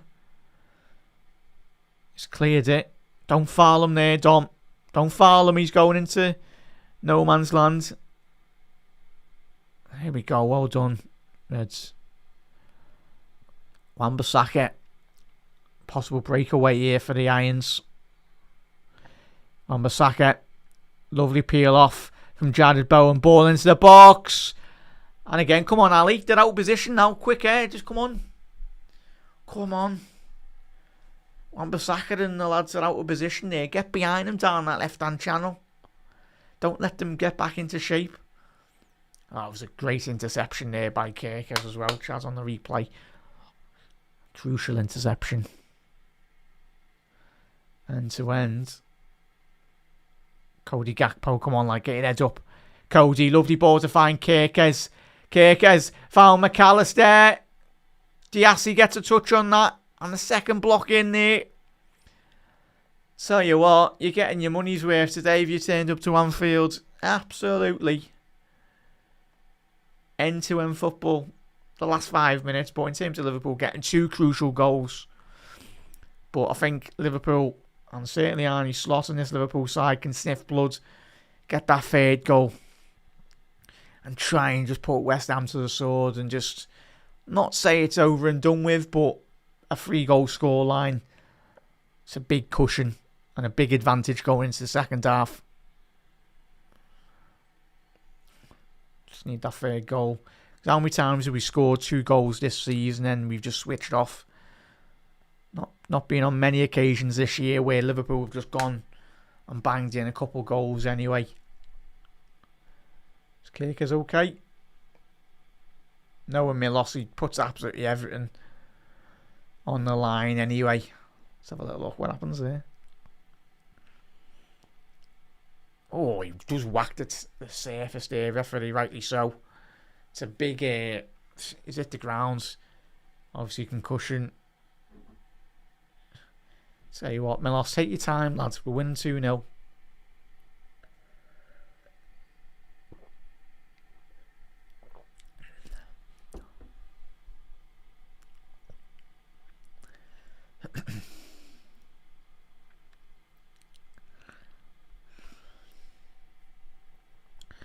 Take your time, Milos. Hopefully that's none of there. Hopefully it'll be okay. Obviously, chat, if you've not got Instagram or social media as well, Reds, you probably didn't see Mo was on it. Mo took Kirkers out by the looks of it. And I think they were taking the mickey out of Dominic Szoboszlai as well. But well, it's good. It's part and parcel of obviously Mo being the leader and obviously in the dressing room as well. Looked like the Mo went out with his mate and colleague anyway for a meal or whatnot. But yeah, there's a little segment there on the socials where they're just pointing to like some luxury car in the window. But if you're not aware, I think Szoboszlai done there an advert in Hungary when he was in some like posh car. Don't know if it was for like a clothes brand or whatever, but the lad's just taking the mickey out of him. Oh, good banter from the lads anyway. Suchak getting a telling off by the referee. Didn't do much there, but take your time, Milos. Yeah. But, Mark, how many times already this season? I think the West Ham big chances have all come courtesy of Liverpool being poor in terms of our distribution on the edge of the penalty box. What is it? 1-0. Way. Ramsey, West Ham. Newcastle, go ahead. Matthias, 2-1.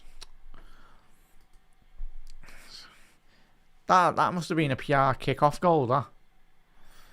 No, not celebrating that one. Brentford 3-0.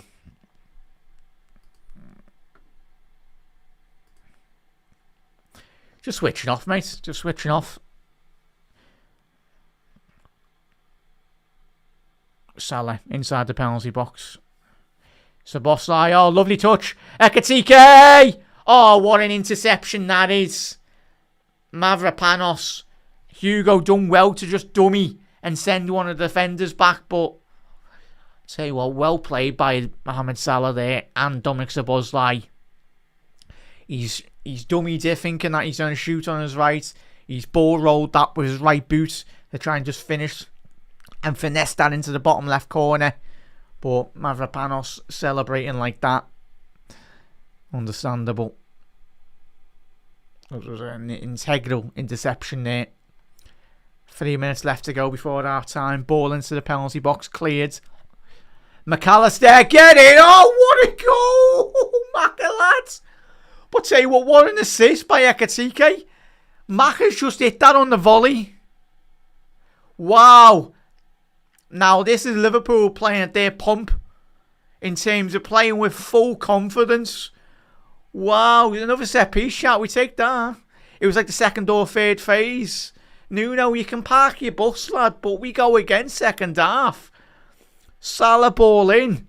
But chat, if you haven't seen this goal, watch it back tonight. That's one of the favourite Liverpool goals of the season. Ball ricochets. Macca on the volley. Ah. What a goal. Ekatike. It's a game of no bounce in the penalty box there. Ekatike keeping the ball alive. Macca on the volley. In a bit, la. Top bins. Go ahead. Get in there, chat. Oh, what a finish. Come on, Arne. Smile, please, lads. Smile. Oh, what a goal, man. There we go. This is the Liverpool we know and love. More of this, please, to the end of May. And we might have a fair good chance of winning some trophies. But I tell you what, chat. The impact on Liverpool's midfield. This is what we've been missing all season. An assist by Dominic Szoboszlai. An assist by Ryan Gravenberch. And an absolute screamer by Alexis McAllister. So all three midfielders have contributed to a goal. At least a goal or an assist. But yeah. Yeah. Set piece of speech. Yeah, love it. Get in there, chat. 3 on corners, what is going on? Yes, now. Can we get a fourth? Chat, what did they say? I said, when the sun's out for Liverpool at Anfield. Has a good feeling about today. It's good. Has a very good feeling about today. Magassa has been yellow carded.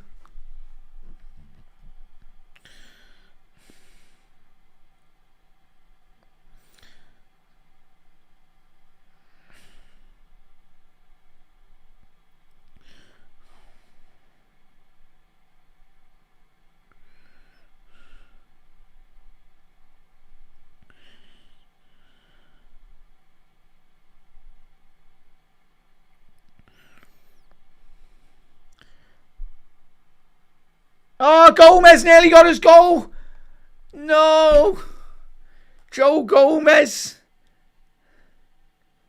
On the swivel. Chat. We nearly had it. It's been about 10 years. Oh, on the swivel. Hermanson was down injured anyway.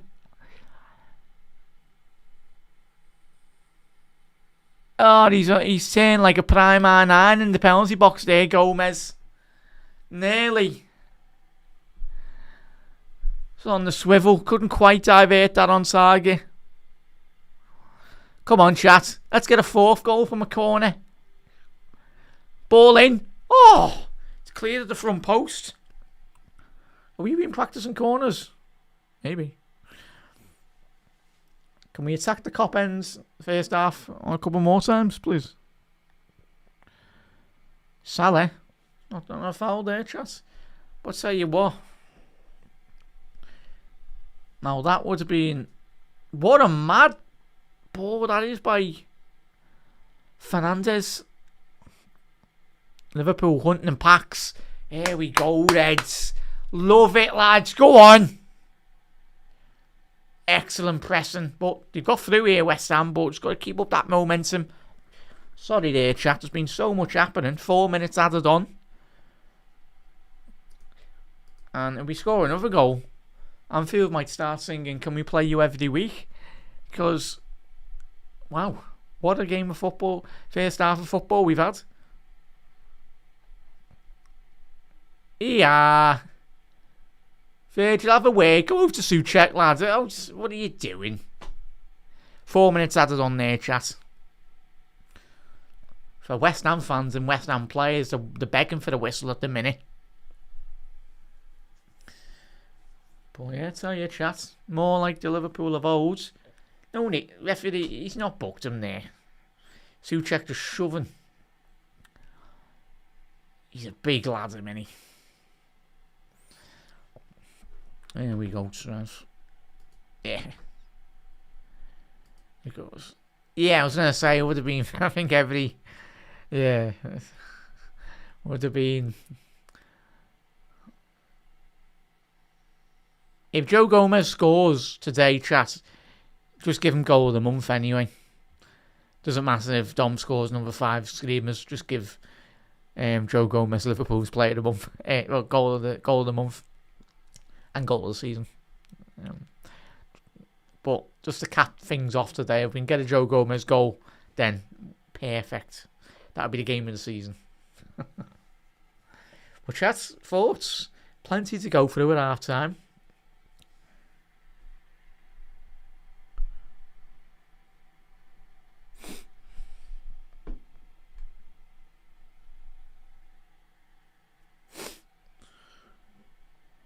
But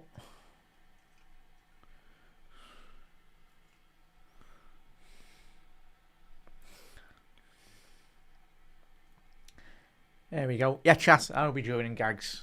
I thought I was anyway. But chat. Plenty to speak about with me and Gags at the full time whistle, hopefully. But I tell you what a game of football. What a game of football we've had. We deserve this anyway. But chat. It's given us a load of confidence, but that's going to do the lads a world of confidence anyway, especially going to the second half. I'll tell you what, that's, as you said, chat, I think that's 3 set-piece goals, but I think the confidence, and I think the main thing for me, chat, is that third goal. If anyone's not seen it tonight, it's one of the best goals Liverpool have scored this season. Like the ability and the technique from Ekatike and Alexis McAllister. Basically, practically a game of no bounce in the penalty box. Ball gets whipped in. Second phase cleared from the West Ham player. Falls to Ekatike. Ball doesn't drop. He keeps it up. And then he sets Alexis McAllister, who doesn't let the ball bounce. He volleys it. And he volleys it into the top left corner as well. It's a thing of beauty, really. Certainly one of my favourite goals of Liverpool this season. Just the sheer football and arrogance, in a good way, of it, really. Even though Dom scored a load of worldies, but I think in terms of the build-up, the technical ability that is required to produce a strike of that quality is tremendous. And more of that, Reds, in the second half. But yeah, as a springboard chat, and I know as off the back of all the games that we've had this season, but I do think there's plenty of positives, but I do feel there's patterns of play opening up, a bit more confidence from a lot more certain individual players today as well. So, but that's what goals do to you, and we can keep a clean sheet. The only negative at the minute in terms of in the first half was just, but it's things to build off, not going into the second half and going into the end of the season and going to next season as well. It's just that distribution at the back. It's the only negative really that I can mention. Obviously, on another day, Jared Bowen puts that into the back of the net. Ali passing out to Jared Bowen as well. But thankfully, it wasn't to be. We weren't punished on that situation, and there was a couple of odd experiences. But in terms of the football and that we've seen, the pressing. For the chat, thoughts on the first opening 45? The pressing, for me, how you start games and how you finish first half, and even going into second half as well. But the application, the pressing from the beginning, from minute one to the end of the first half. Of course, there was, as I just mentioned there, the Alisson dispossession, like nearly kicking it, well, practically kicked it to Jared Bowen. But that happens when you're a team like Liverpool wanting to play football the right way. I say football the right way. We score 3 set-piece goals, but they are a massive facet of the game and the way the Premier League's going in. But yeah, especially when you got the quality of delivery that we have got in our side, it's just frustrating for all of us when you do see certain weeks where we have about 20 corners and we're just wasting them, really. And you watch like teams like Arsenal and other clubs in the league as well. It's such a big facet in terms of data as well, just suggests like it's massive. Like, and the fact that Liverpool haven't fully capitalised on that quality that we have got in our side, but today we certainly capitalised in terms of getting that ball into the penalty box as well. But that's 3 goals and only an XG of 0.73 says a lot as well. But yeah, sublime strikes. Chat, I'm gonna quickly check that the XG on that Maka goal, because it's a wonder strike anyway. Wait 1 second, chat. So, but even still, Liverpool have punished West Ham. And how long has it been since we all watched a first opening 45-minute period where we've went, whoa, we've just absolutely done them there, really. Oh yeah, it's, hang on, is that refreshed?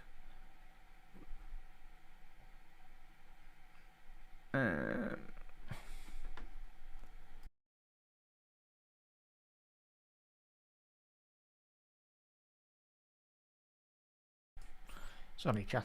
I was just trying to reset that. But yeah, in terms of the scoreline, big statistic of the first opening 45 minutes. Liverpool 51% possession to West Ham's 49%. XG for Liverpool 0.73 to West Ham 0.60 as well. And that's just staggering, really, in respect to, like, you think of the total shots for Liverpool, 10 to West Ham's 5. Liverpool 4 shots on target, 0 shots on target for West Ham. Big chances missed. West Ham have had 0, Liverpool have had 0. So it's good that Liverpool haven't had many missed chances. We've capitalised on all the big moments. Let's have a little look. So Ekatike's goal was a 0.05 XG. That took a slight deflection on that.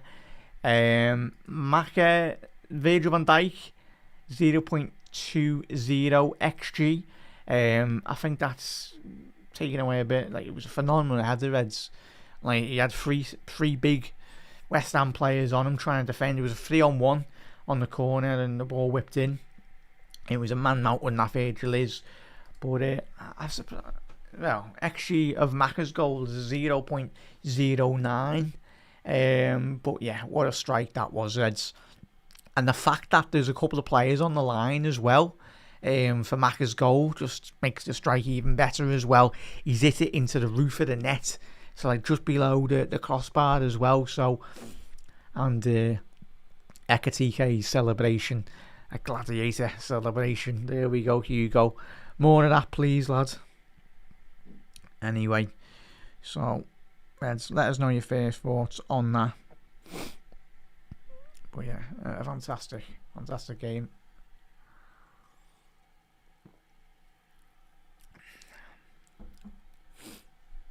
But yeah, plenty of smiles in that Liverpool team. And just looking at the second goal from Virgil, ball whipped in by Dominic Szoboszlai. Yeah, he's got a tremendous header. And as we said on the VAR chat, like, Hermansen was getting nowhere near that. But as we've seen with goalkeepers and some players being in an offside position, we've seen some of those goals be disallowed. And thankfully, the referee did see some sense and allowed the goal to stand, because Hermansen's not getting near that at all anyway. I think Liverpool have had a couple of goals like that disallowed already this season. I think it was at the beginning of the season. Was it the Tottenham game where we scored and it got disallowed? I think it was. I'm not too sure. But chat, I'm going to say you're happy on that first half. I think we all are anyway. But any improvements for you in terms of the second half of Liverpool coming out? I think the Arne doesn't really need to give a team talk. Just say more of the same, please, lads. Do what you keep on doing anyway. And that's why the crucial third goal as well, chat. How many times already have we seen Liverpool 2-0 this season? I'm pretty sure come at the end of the 90th minute, if we can score a couple more anyway, just punish them, put them to the sword really, and just get a load more goals as well. But yeah, the execution on that strike is a joke, man. Like, if we all tried that, we're not professional footballers, that'd end up on row Z for all of us. But Macca, World Cup winner, and that's the thing that we used to see in a Brighton shirt as well. I think it takes a slight deflection on one of the... Let's have a look. Yeah, I think it's Diassi or... Oh no, Wan-Bissaka, sorry, chat. I think it takes a deflection. Yes, Wan-Bissaka might have headed it into the goal as well, but there was no stopping that.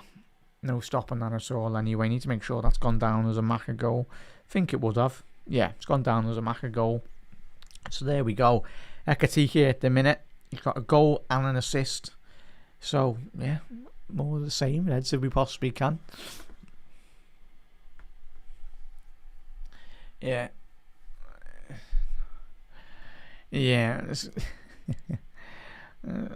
Yeah. No, certainly a marked improvement, chat, as well. Certainly a marked improvement in respect to Liverpool. Set piece defending and attacking set pieces as well. So the people taking charge of those set pieces and everything really, and just the general setting up of everything over the last couple of months, it's much better.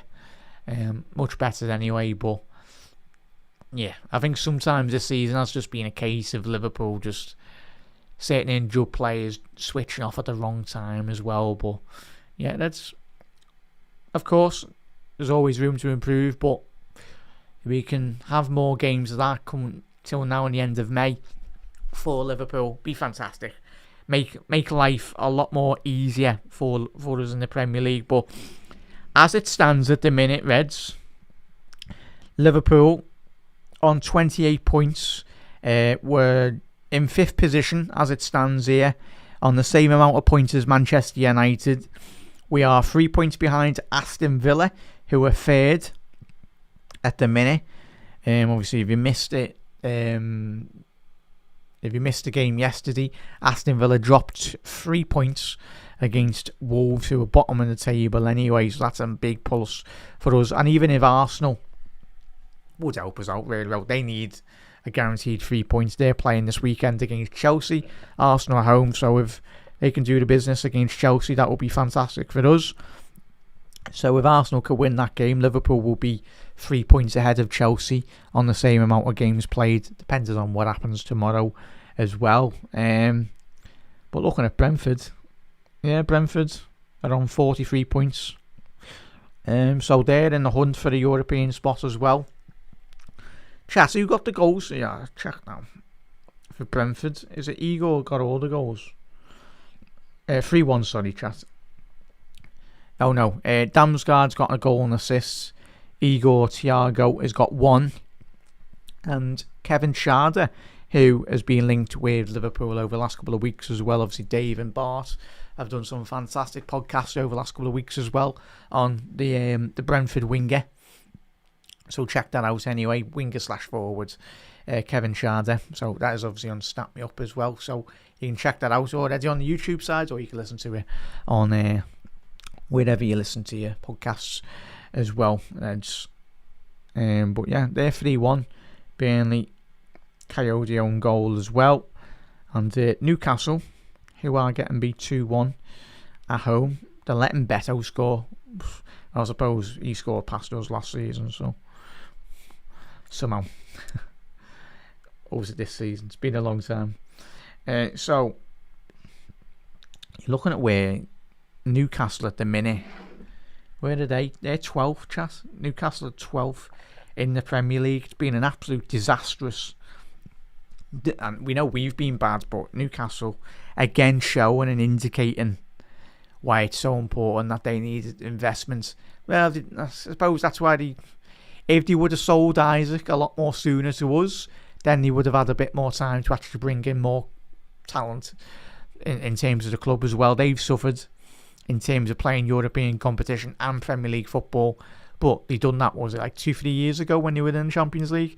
Similar with Aston Villa as well. If Villa do drop off, that's why if you do get in Champions League places, you need to go out and spend it again. But obviously with the FFP regulations for a lot of clubs, teams do struggle really. But yeah, it's gonna be a long couple of weeks. So hopefully Liverpool can just keep on picking up points, Reds, and as we said, come at the end of the season, before we get to the likes of the Chelsea game, the United game away, if those games become a bit more of a training ground exercise in respect to, say, Liverpool are 12 points ahead of Chelsea with like 3 games left to go or whatever, or yeah, something where Liverpool have got an advantage, like a 12-point advantage on those teams in and around us, that would be ideal. But we can only focus on today, and yeah, certainly a big 90 minutes ahead for Liverpool anyway. But yeah. Are they the same amount of players as well? Bloody hell. No, let's have a little look at who's. I didn't even know that plough. So who have they got out? Well, it says a lot when they're playing Gordon up front. So they've got Bruno Gomes out, Kraft, Livramento, Jacob Miley, Lewis Miley, Fabian Schär. But yeah. So true there, chat. But yeah, if they weren't just playing and messing about with Isaac, sell him earlier. That's where I would have been if I was their sporting director. If you're selling Isaac, get him rid, get that money in anyway. Even though we know it's not like straight up, but it just allows you to plan a lot more. But Newcastle, as we know, they were a mess in the summer in terms of sporting directors, players, like directors going and leaving and all that. But Eddie Howe getting his mates to do the transfers for Newcastle. But chat, second half, the sun is still out as well, which is good. And that means, as we know, more goals for Liverpool. There we go. And we are back underway here in the second half. Come on, Neds. Come on.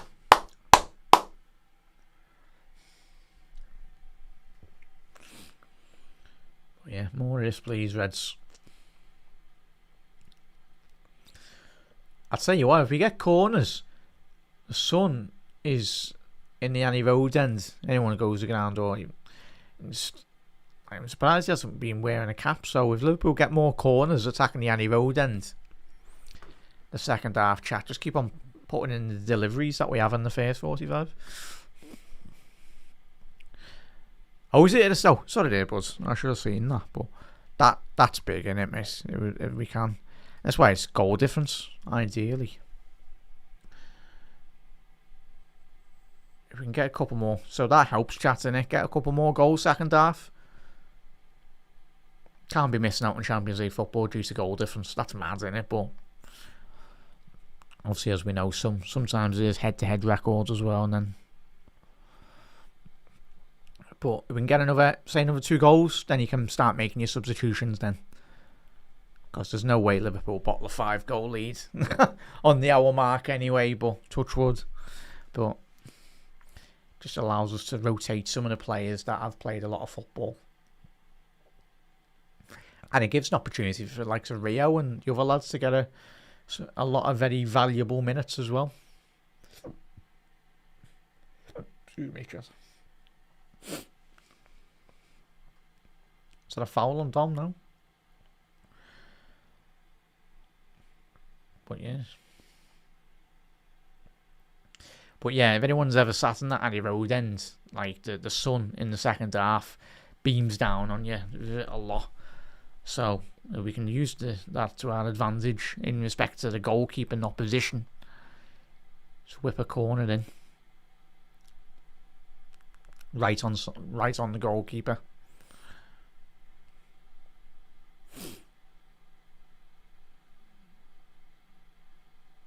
West Ham forward here. Souček. Jared Bowen down the right hand side. That's too easy, that Kirkes. Too easy, that Kirkes. Van Dijk.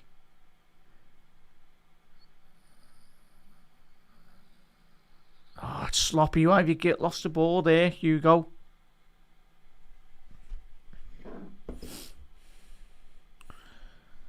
Fernandes. Back to Bowen down the right hand side here. Bowen. Ball in. No. Used to run it on the right hand side. Fernandes. Ball in. Cleared by Ibu. Not the best of clearances. Oh, Souček. That's 3-1. That's so poor, man.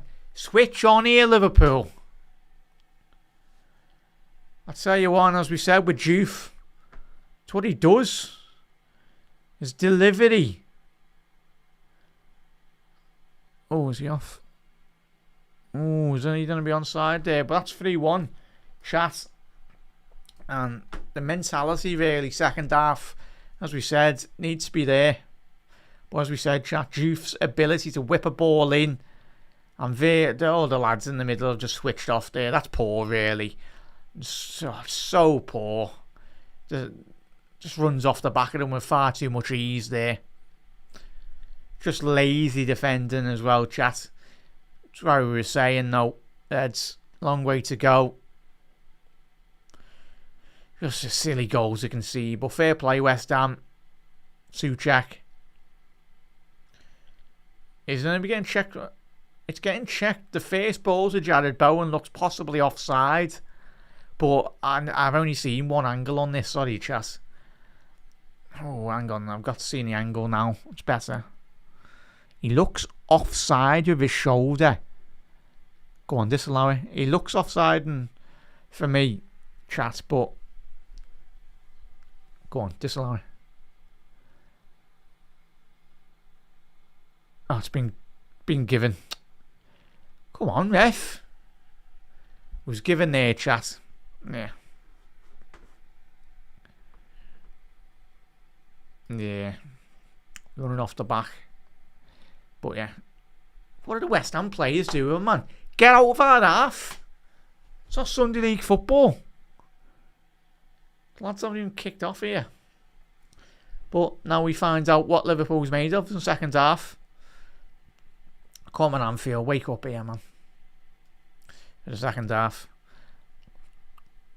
Don't let all the hard work done in the first half be for absolutely for nothing, man.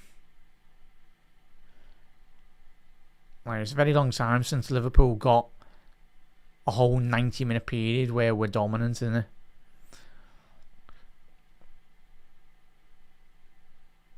Oh, Burnley. Brentford were winning 3-0, but Burnley have got 2 goals now on the stroke of the second half. Bit similar to West Ham. Getting a nice early goal. For them, not for us.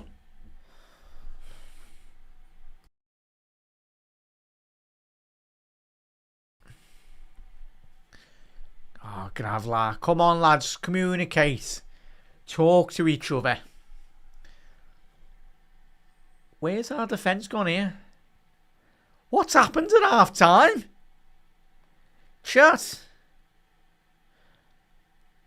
I know I said Arne didn't have to do much, but at half time, all he had to say was just same again, please, lads. But that's a foul by Ekatike.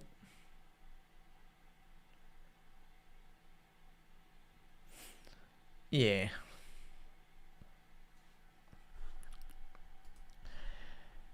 Yeah, but I think, as I said, I don't know too much. But listen to the pods and all that I have. Obviously, there's a lot of information already on Anfield Index. Dave done a podcast yesterday. Sorry there, chat. Ball to the far stick. Oh, it's not the best stick balls from Hugo. But yeah, as chat already alluded to, not many teams do make a profit. But at the end of the day, if Liverpool only made an £8 million profit, then, but we won the league as well, chat. It's not our money. At the end of the day, we'd take that every single day of the week. If Liverpool win the Premier League every season. As long as we're winning trophies, that's the main thing. It's what you're in the game for. That's why you spend all the millions of pounds to win trophies. Liverpool attacking the Annie Rowan's end here, shooting from right to left. More of the same from the first half, please, Liverpool. That's it. And this is where, obviously, as we go into the latter stages of the Champions League as well, though, there's obviously little periods in the second half, of course, the switching off as well. That's is that a shin pad? No way, that's Ekatike's shin pad. No way.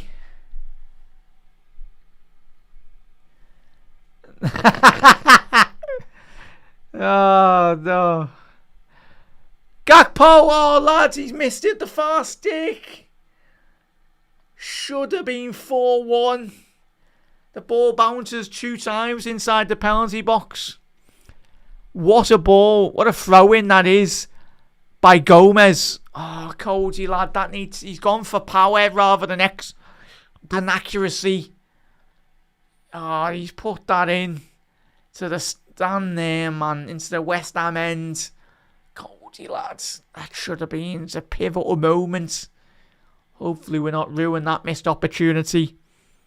Ekatike! Is that a penalty? Referee? He's just... West Ham have still got the ball here on the counter-attack. It's going to make interesting viewing on that replay, but I felt Ekatike was brought down there. Referee didn't see too much of it. And referee, that's surely got to be getting checked for the penalty for Liverpool. Let's have a little look. Ekatike round the corner. Oh yeah, that's a dive, that by Ekatike. I'm only just seeing that replay. Yeah, it's a poor dive there, Hugo. And I think he will be given a yellow card for simulation. Yeah, right decision by the referee. I don't want to be seeing that for any football players we said in the first half. Oh no, it was Gakpo. But yeah, it was a dive from Hugo. Don't want to be seeing that, la. Don't go to ground in the penalty box. Wait until there's actually contact. Gakpo was given a yellow card. I think he was just probably shouting at the referee, saying check the possible penalty.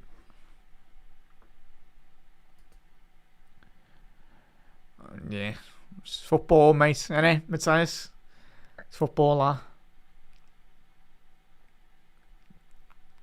Just goes to show the quality of the strikes, really.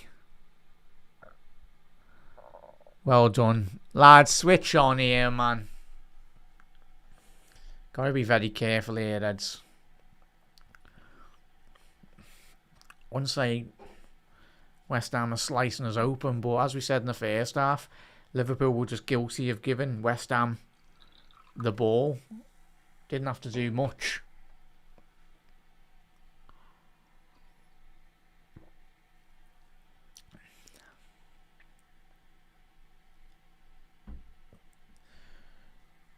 Castellanos.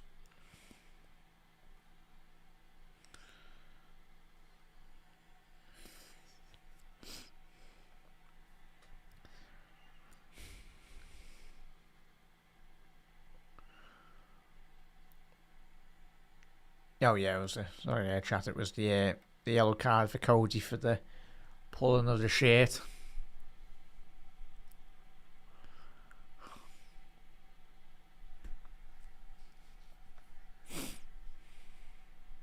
Like you say, Damon Tennis, yeah, not many English sides to make a profit anyway.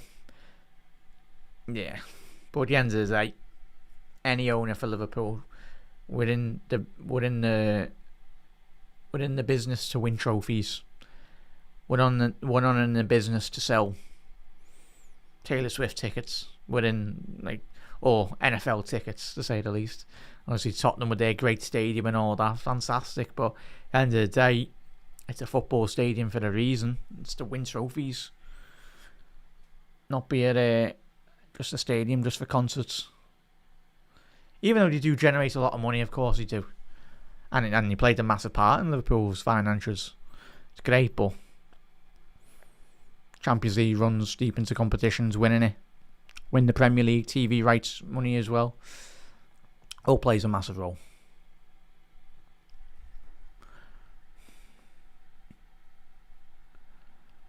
Yeah, it obviously flows our main lad for creativity, innit? And says, yeah.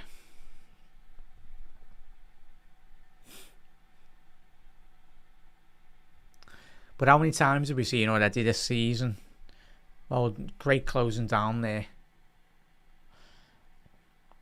By Liverpool, more of that, please. Put the West Ham defenders under a lot more better pressure if we can.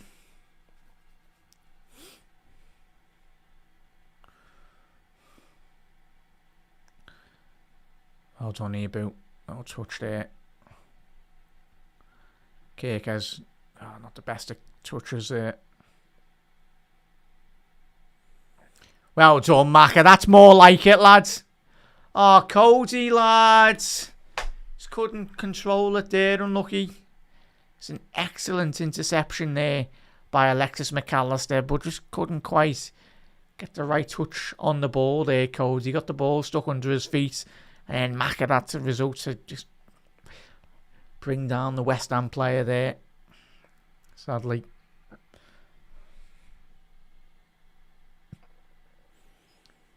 Yeah, brought down. Oh, behave, Fernandez.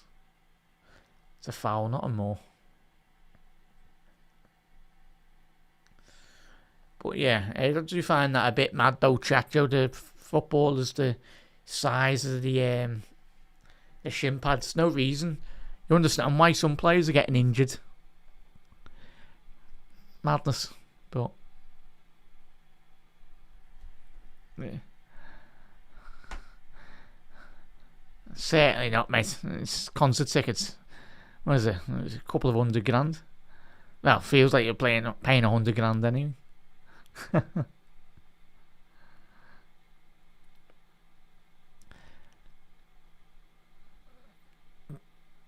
Oh, lovely touch. That's better. Gravenberch. Played Ekatike. Kirkes. Ball in. Oh, I'll tell you what, the sun in front of the West Ham defenders is deadly there. Need to start putting the balls into the box there, man.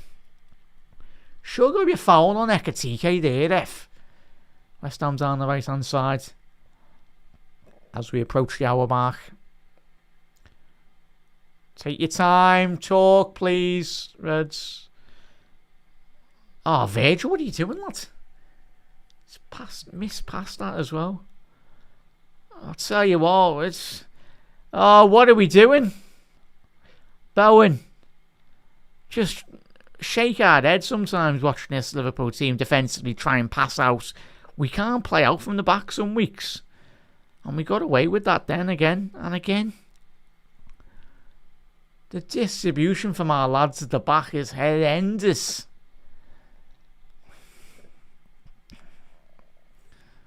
Switch on here, please, man.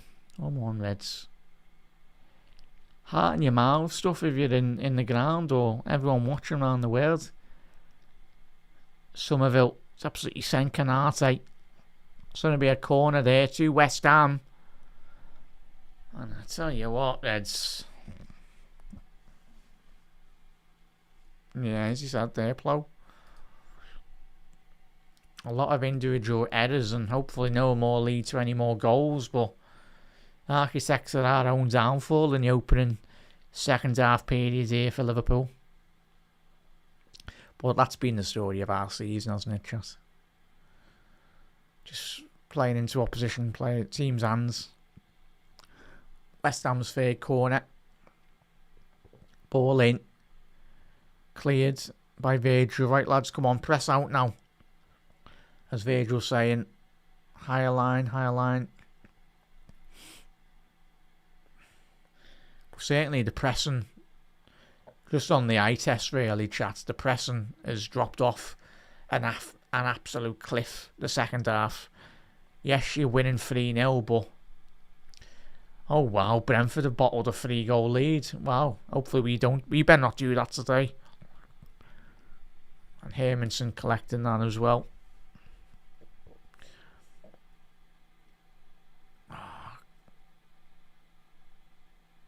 I'll tell you what, Burnley battling there.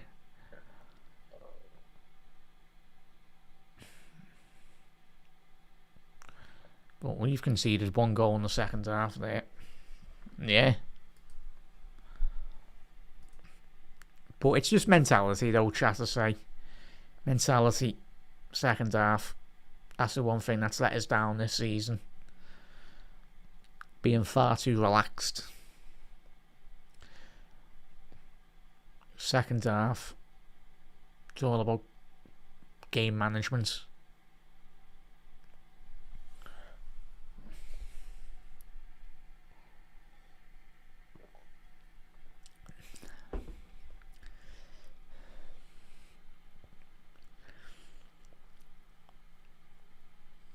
We've literally got Cody Gakpo playing as a left wing back here, you know, Chat. Gakpo's literally playing as a left wing back. Diouf inside the penalty box for West Ham. What are we doing? I get we're being 3-1 up, Chat. But we're trying to sit behind the ball. We're begging to concede another 2 goals here.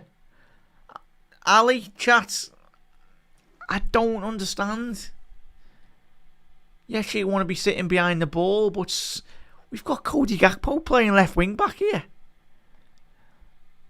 Like, we're allowing West Ham time and space on the edge of the box because we're dropping off. It's crazy.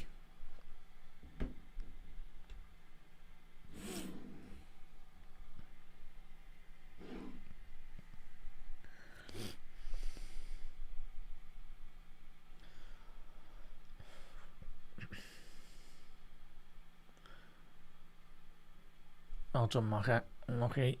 Take your time. Communicate. That's better. Liverpool going forward. Salah, come on, get involved, please, lads. Mo, have a shot. Over the bar. Unlucky. Well, first time we've actually seen Mo in the second half get that ball, come into the central area off the right-hand flank. Trying to wrap his foot round it, but it's a big next 10-15 minutes, Chat. Was Joao Conta scored for Leverkusen. I do think he'll be back soon, Chat, in all honesty. I think it's a sensible decision, as much as we've needed him this season, obviously with the injuries and that, but I think the main thing for Joel is he's getting first team regular football, and in a very good league in the Bundesliga, and for the good side as well. Very valuable minutes. I do think we'll end up getting him back. I think, chat.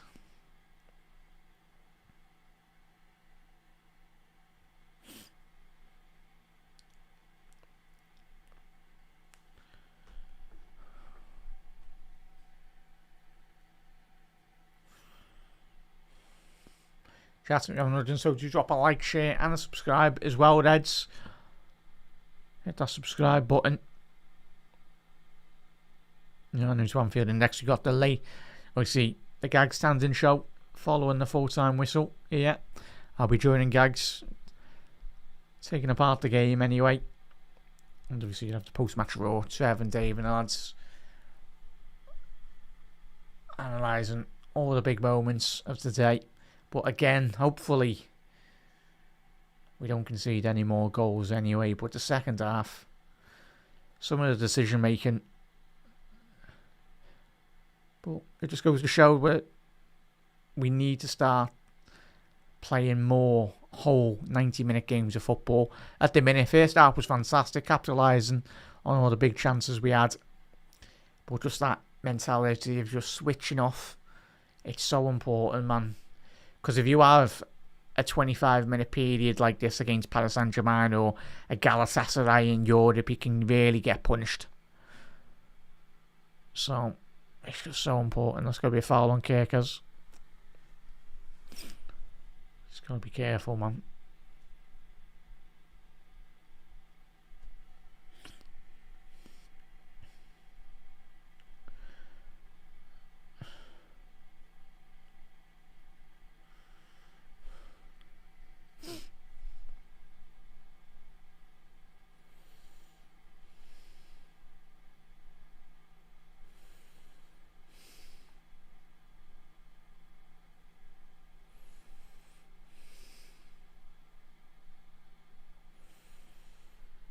So, 23 minutes left here, Reds. Come on, Liverpool.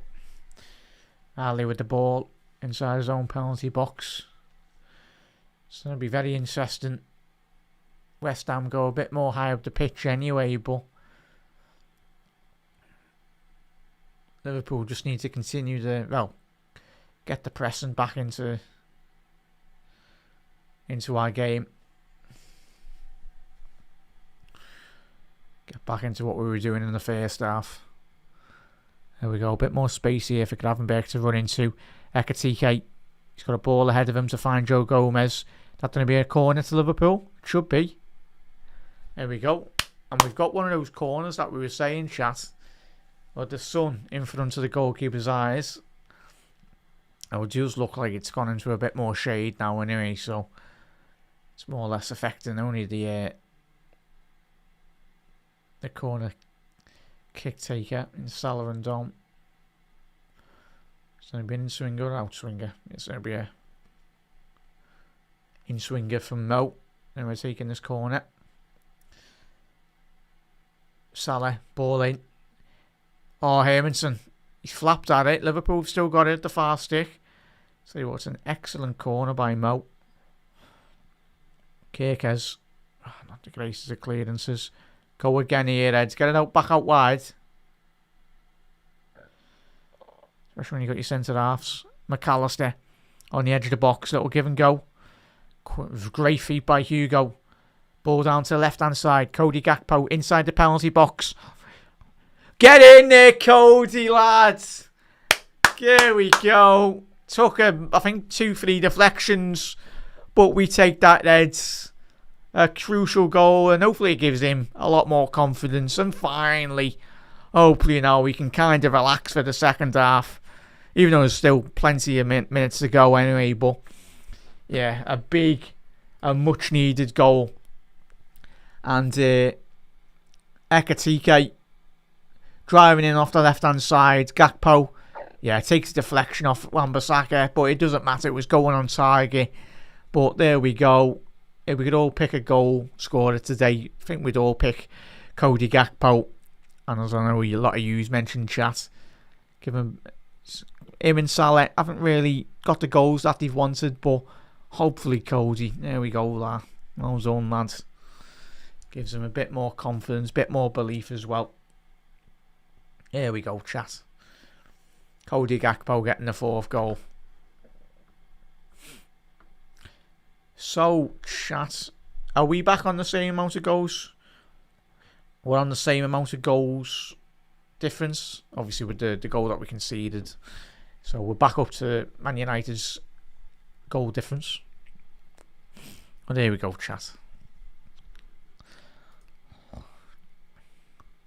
Yeah, Matthias and chat. We've got big lads in our team. You look at Cody Gakpo, you look at Van Dijk, you look at Ibu, Gravenberch even. Like, if I was a professional footballer, I'd hate to play against Gravenberch. I think we all would. Like the technical ability of him. Like, the way he can just manoeuvre out of space. But he's about, what, 6'3", 6'4", isn't he? He's a big lad, but he you can't mark him, for me. That was a nice one there, Dustin. Yeah.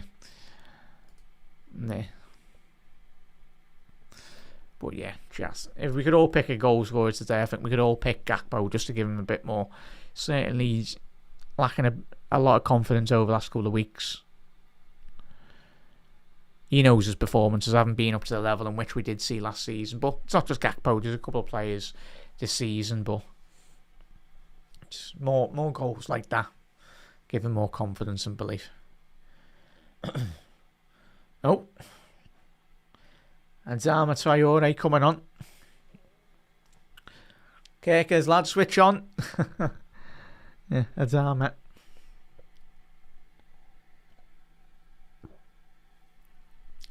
Oh, Castellanos. Is he already on the yellow cards? If so, just give him another yellow. He's always been in the referee's ear.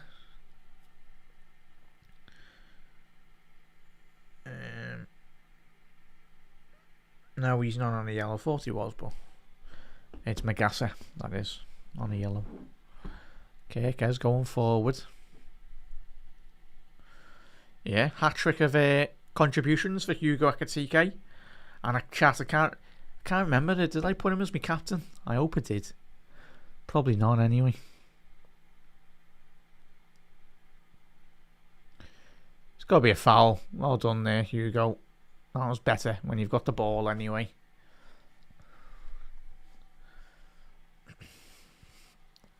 But, chat, I think the only thing, second half, for us to be what we were doing in the first half, for the majority to come at the end of May, and even going into next season as well, we need to be at it. The intensity levels need to be at it. Because when we are at it, in terms of intensity and desire and absolutely everything, teams can't deal with us. But the moment our levels, from a pressing perspective, our concentration levels do drop, and that's where Liverpool's sloppiness does come in. Oh, what a save, Ali. Wow. It's going to be a corner, that, but what a save that is by Ali to deny Somerville there. As Alisson echoes round every corner of the ground. Understandable as well. He was going to the ground there, Ali, as well. But an outstretched right and save. Yeah, big save by Ali there, chat. Come on now, switch on, Reds. Oh, it's 4-2, man. You are having a laugh. Castellanos as well, man. That's what I was saying, chat. It just... West Ham getting 2 goals. Switch on here now, Reds.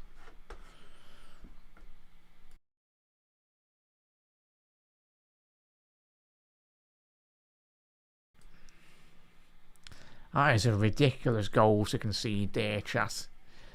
Ball to the far stick. Liverpool have got 2 players on the goal, on the front post there. You've got Gakpo and you've got Gravenberch, sorry, and you've got Canate. But, yeah, just second and third ball transitions, just switching off anyway. But, yeah, West Ham going to be throwing absolutely everything at this now in the next 15 minutes. But Liverpool making 2 changes, Rio Engamua and Jeremy Frimpong. Hopefully providing us with that speed and athleticism really as well. What a performance Ekatike's had today. Being involved with everything. Frimpong and Ekatike. Frimpong and Joe Gomez coming off now as well. From a set piece perspective, I'm hoping this doesn't punish us in the next 15 minutes. Obviously, the height advantage of Joe Gomez, a big lad himself, so it's a big crucial 15 minutes. Liverpool just need to keep hold of the ball. It's not as easy as just saying that, chap, but we need to.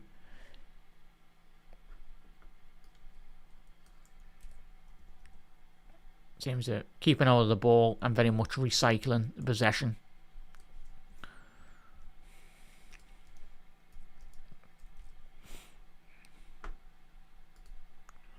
Yeah, Gakpo through the middle there, chat. Rio off the left hand flank here. Frimpong's come on now as well. Well done, Jeremy. Hey, take your time there, Ed. Utilise the lads that have just come on. Use their pace, fresh legs.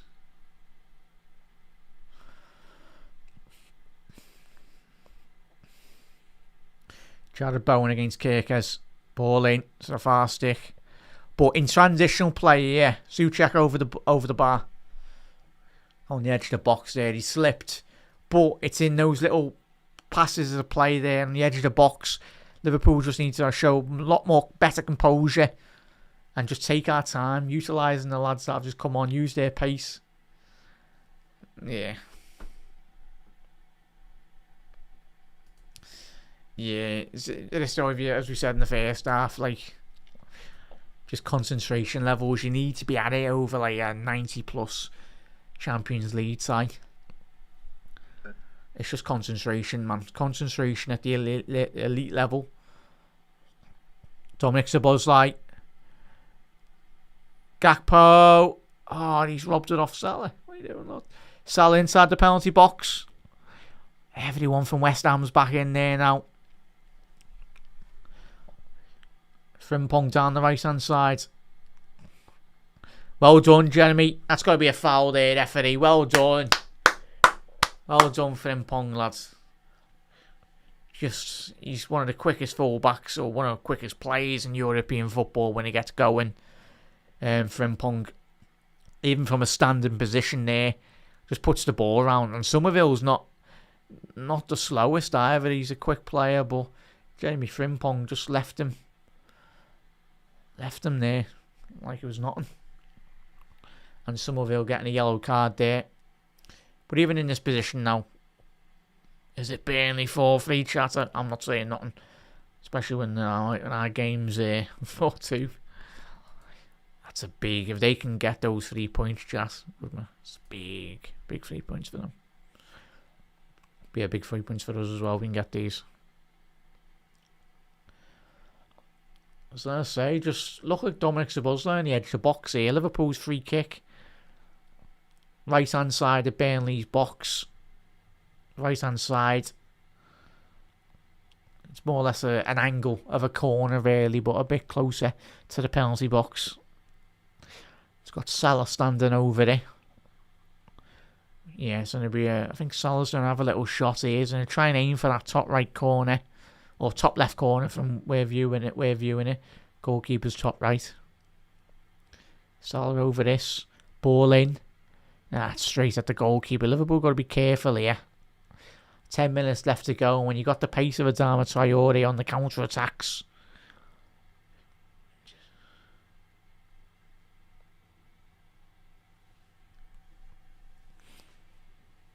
Crucial 10 minutes here.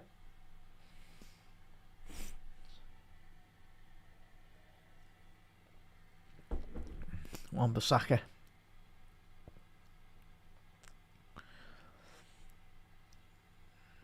Diagonal switch. Diouf.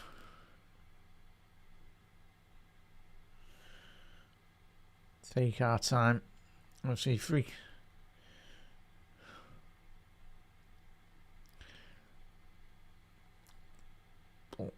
Somerville. Over the bar. That should be 3. That should be 4-3. Chat, if I'm being very, very critical. Just a lovely little give and go by Somerville on the edge of Liverpool's penalty box. But, yeah, again, just allowing... As soon as he gets that little give and go, Somerville, with Castellanos. Yeah, it does me head in when you see centre-halves turn the body, like, turn an angle on it as well. Just face it up. Just makes yourself a lot more smaller when you're turning your back inside the penalty box. You've got to stand up tall.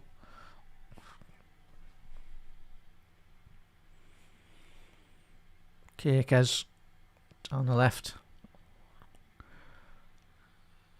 And Gamua. Go on, Grav, have a pop, lad. Oh, just wide there. But it's all about game management here now as well. We are going forward. Make sure we've got those covered in channels from an offensive point of view. On the counter.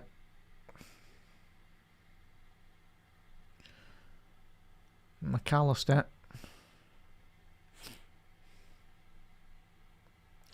Salah. Come on, Reds. Gakpo. Oh, lovely ball to find Frimpong. Frimpong, get his head up. Get in. 5-2. Jeremy Frimpong, as he's doing. There we go. We take that, lad. We take that. Get in there, Reds. It'd be interesting to see if that's on target anyway. But there we go. Jeremy Frimpong. But I tell you what. Get in there, lad. We need to keep this, lads. Oh, sorry there, chat. Apologies, chat. West Ham did score too. I forgot to update it. Yeah, chat. Yeah, sorry there, Reds. I'll say, Jav. Apologies there, chat. It is 5-2. I'll tell you what. Yeah, apologies, chat. I forgot to put the bloody second goal up. Yeah, another deflected goal.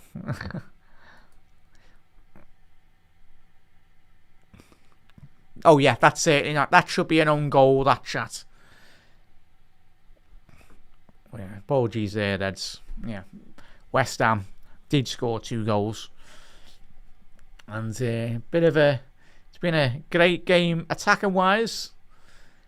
But yeah, scoring 5 goals for Liverpool. Been a very long time since we've done that, isn't it? Oh, it's a 3-3 chat. But get in there, Frimpong. We all know his quality. We need him to stay fit, don't we, chat? Stay fit, man. And even bringing him off the bench just offers you Liverpool so much more. Don't switch off here now. If we can get a 6th and 7th, please, come on, Reds. Ball down the right. Tom, got to be careful here. But not at the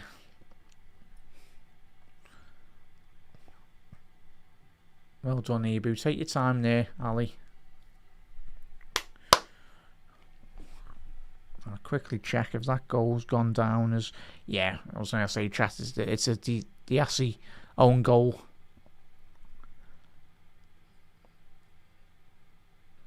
Yeah, it's going to be a yellow card for Dominic Szoboszlai. But yeah. A lot of goals today, chat, isn't there? What's that? What's the hell? Well, yeah, get in there, Reds. 5-2. What a great game if you are neutral watching. And even as a Liverpool fan, we scored 5 goals today. I know, chat, a couple of them have been plenty to go through on the post-match with gags. But as we said, a lot of deflected goals. But we'll take any goals at this moment in time this season for Liverpool, as long as we score them.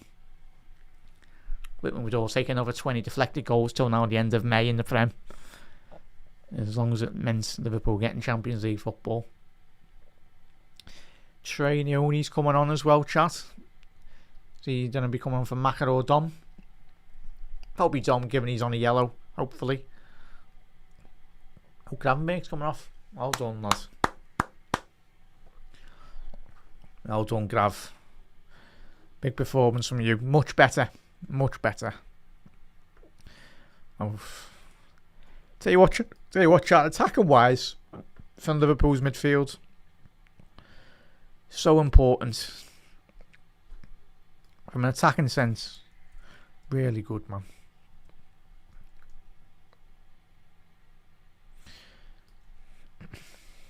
So Gravenberg off. Trainioni on. So we'll be playing that number 6 position, which he can play as well. I think it was Arnie slot at the beginning of the year mentioned Nuno can play that position.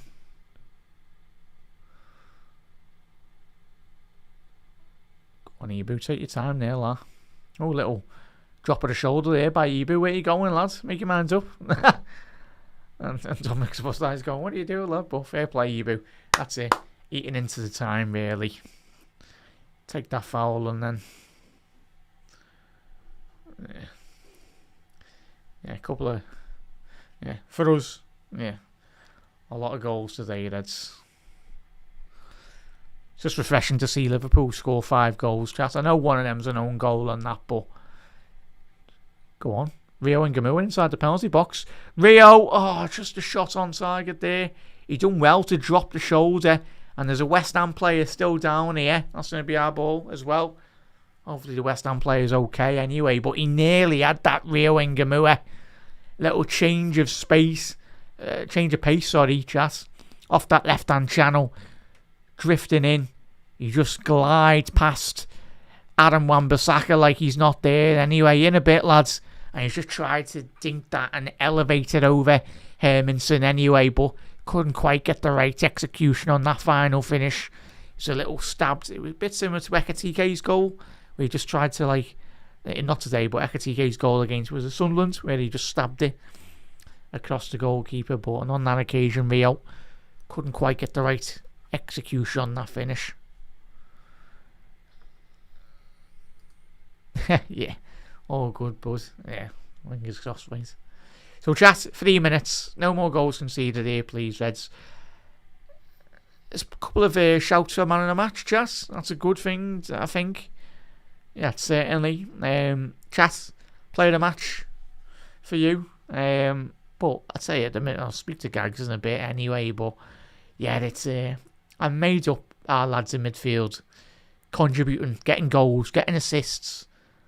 More of that, please, till now at the end of May, in an attacking sense as well. But there's still areas of improvement defensively as well.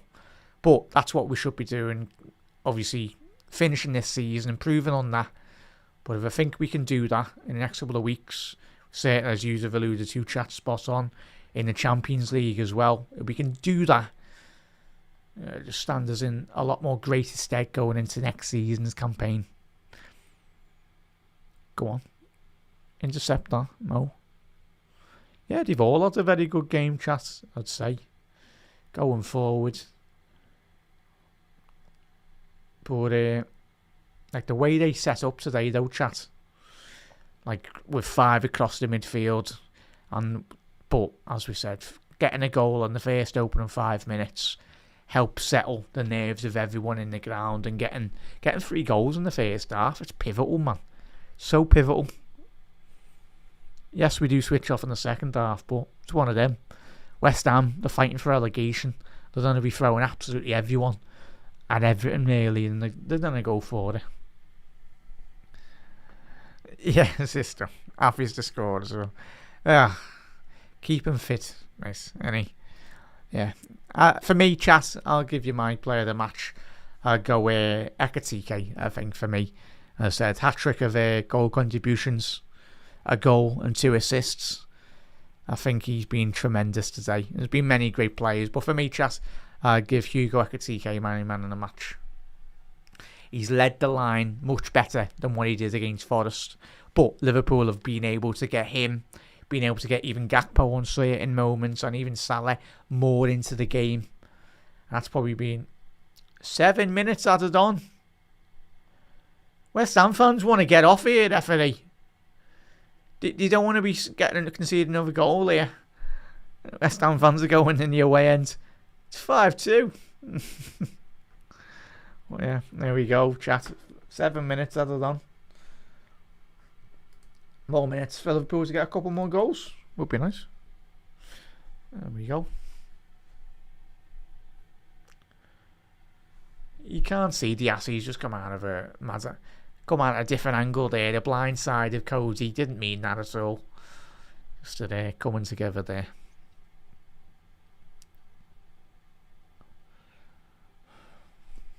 Yeah, it says. Yeah, and I'll probably mention it to Gags in the second half as well. But like there was a period in time where we seen Cody Gakpo playing left wing back, and I didn't really like that. I get you want to soak up a bit of pressure as well, but I think the only period where Liverpool were conceding sloppy chances as well, and that is it's just when we invite pressure. Oh, Trainioni, lads, nearly. Oh, he should have scored there, Trainioni. Frimpong going down the right hand side there. Ball set up. Oh, that should be 6-2. It's a gilt-edged opportunity missed from the young lads. Unlucky there, Trey. That should be 6-2, that.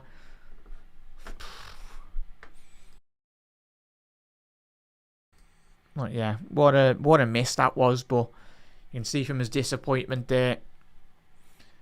Nearly should have been 6-2 to Liverpool, but it's promising. It's good to see a bit of an impact really from Rio and Trey getting him into the game. But tell you, chat, Frimpong off the bench, in terms of like the profile of player, in terms of the pace of Frimpong, attacking wise and defensive wise as well, he offers you so much off the bench that Liverpool currently at the minute don't have.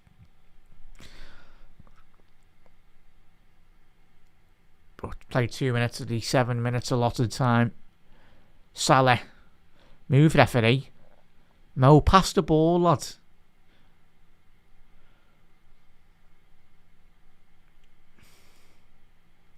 Kirkers.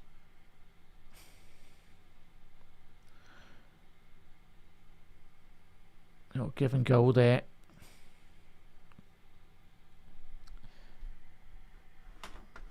Oh, what? That'll be something to watch on Match of the Day tonight, chat. 4-3, eh? That's some game. I know we've had a very good game today in terms of getting 5 goals, but sounds like a good game to watch. The away end will be going absolutely berserk on that.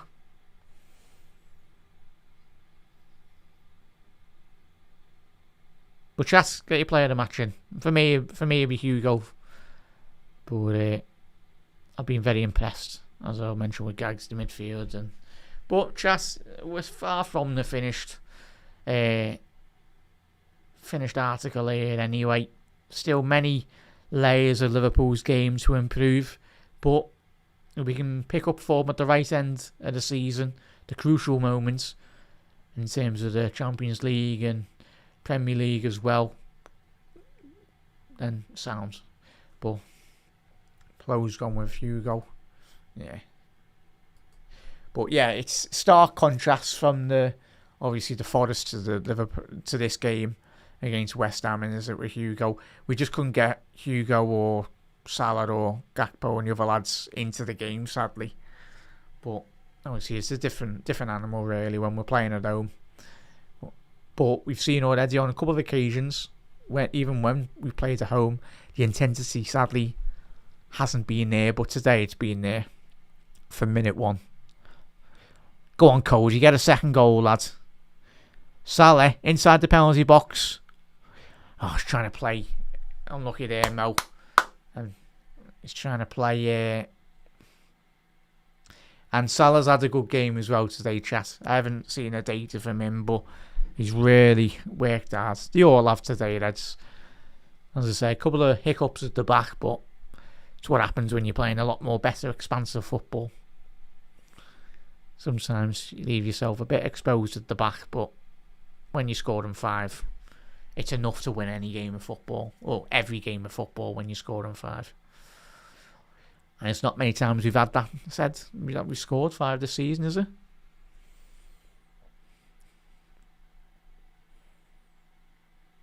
West Ham on the counter-attack. But goals are so important for anyone down there at the bottom. Well done there, Dom. The work rate from Dominic Szoboszlai. But chat, massive thank you to everyone that has tuned in tonight.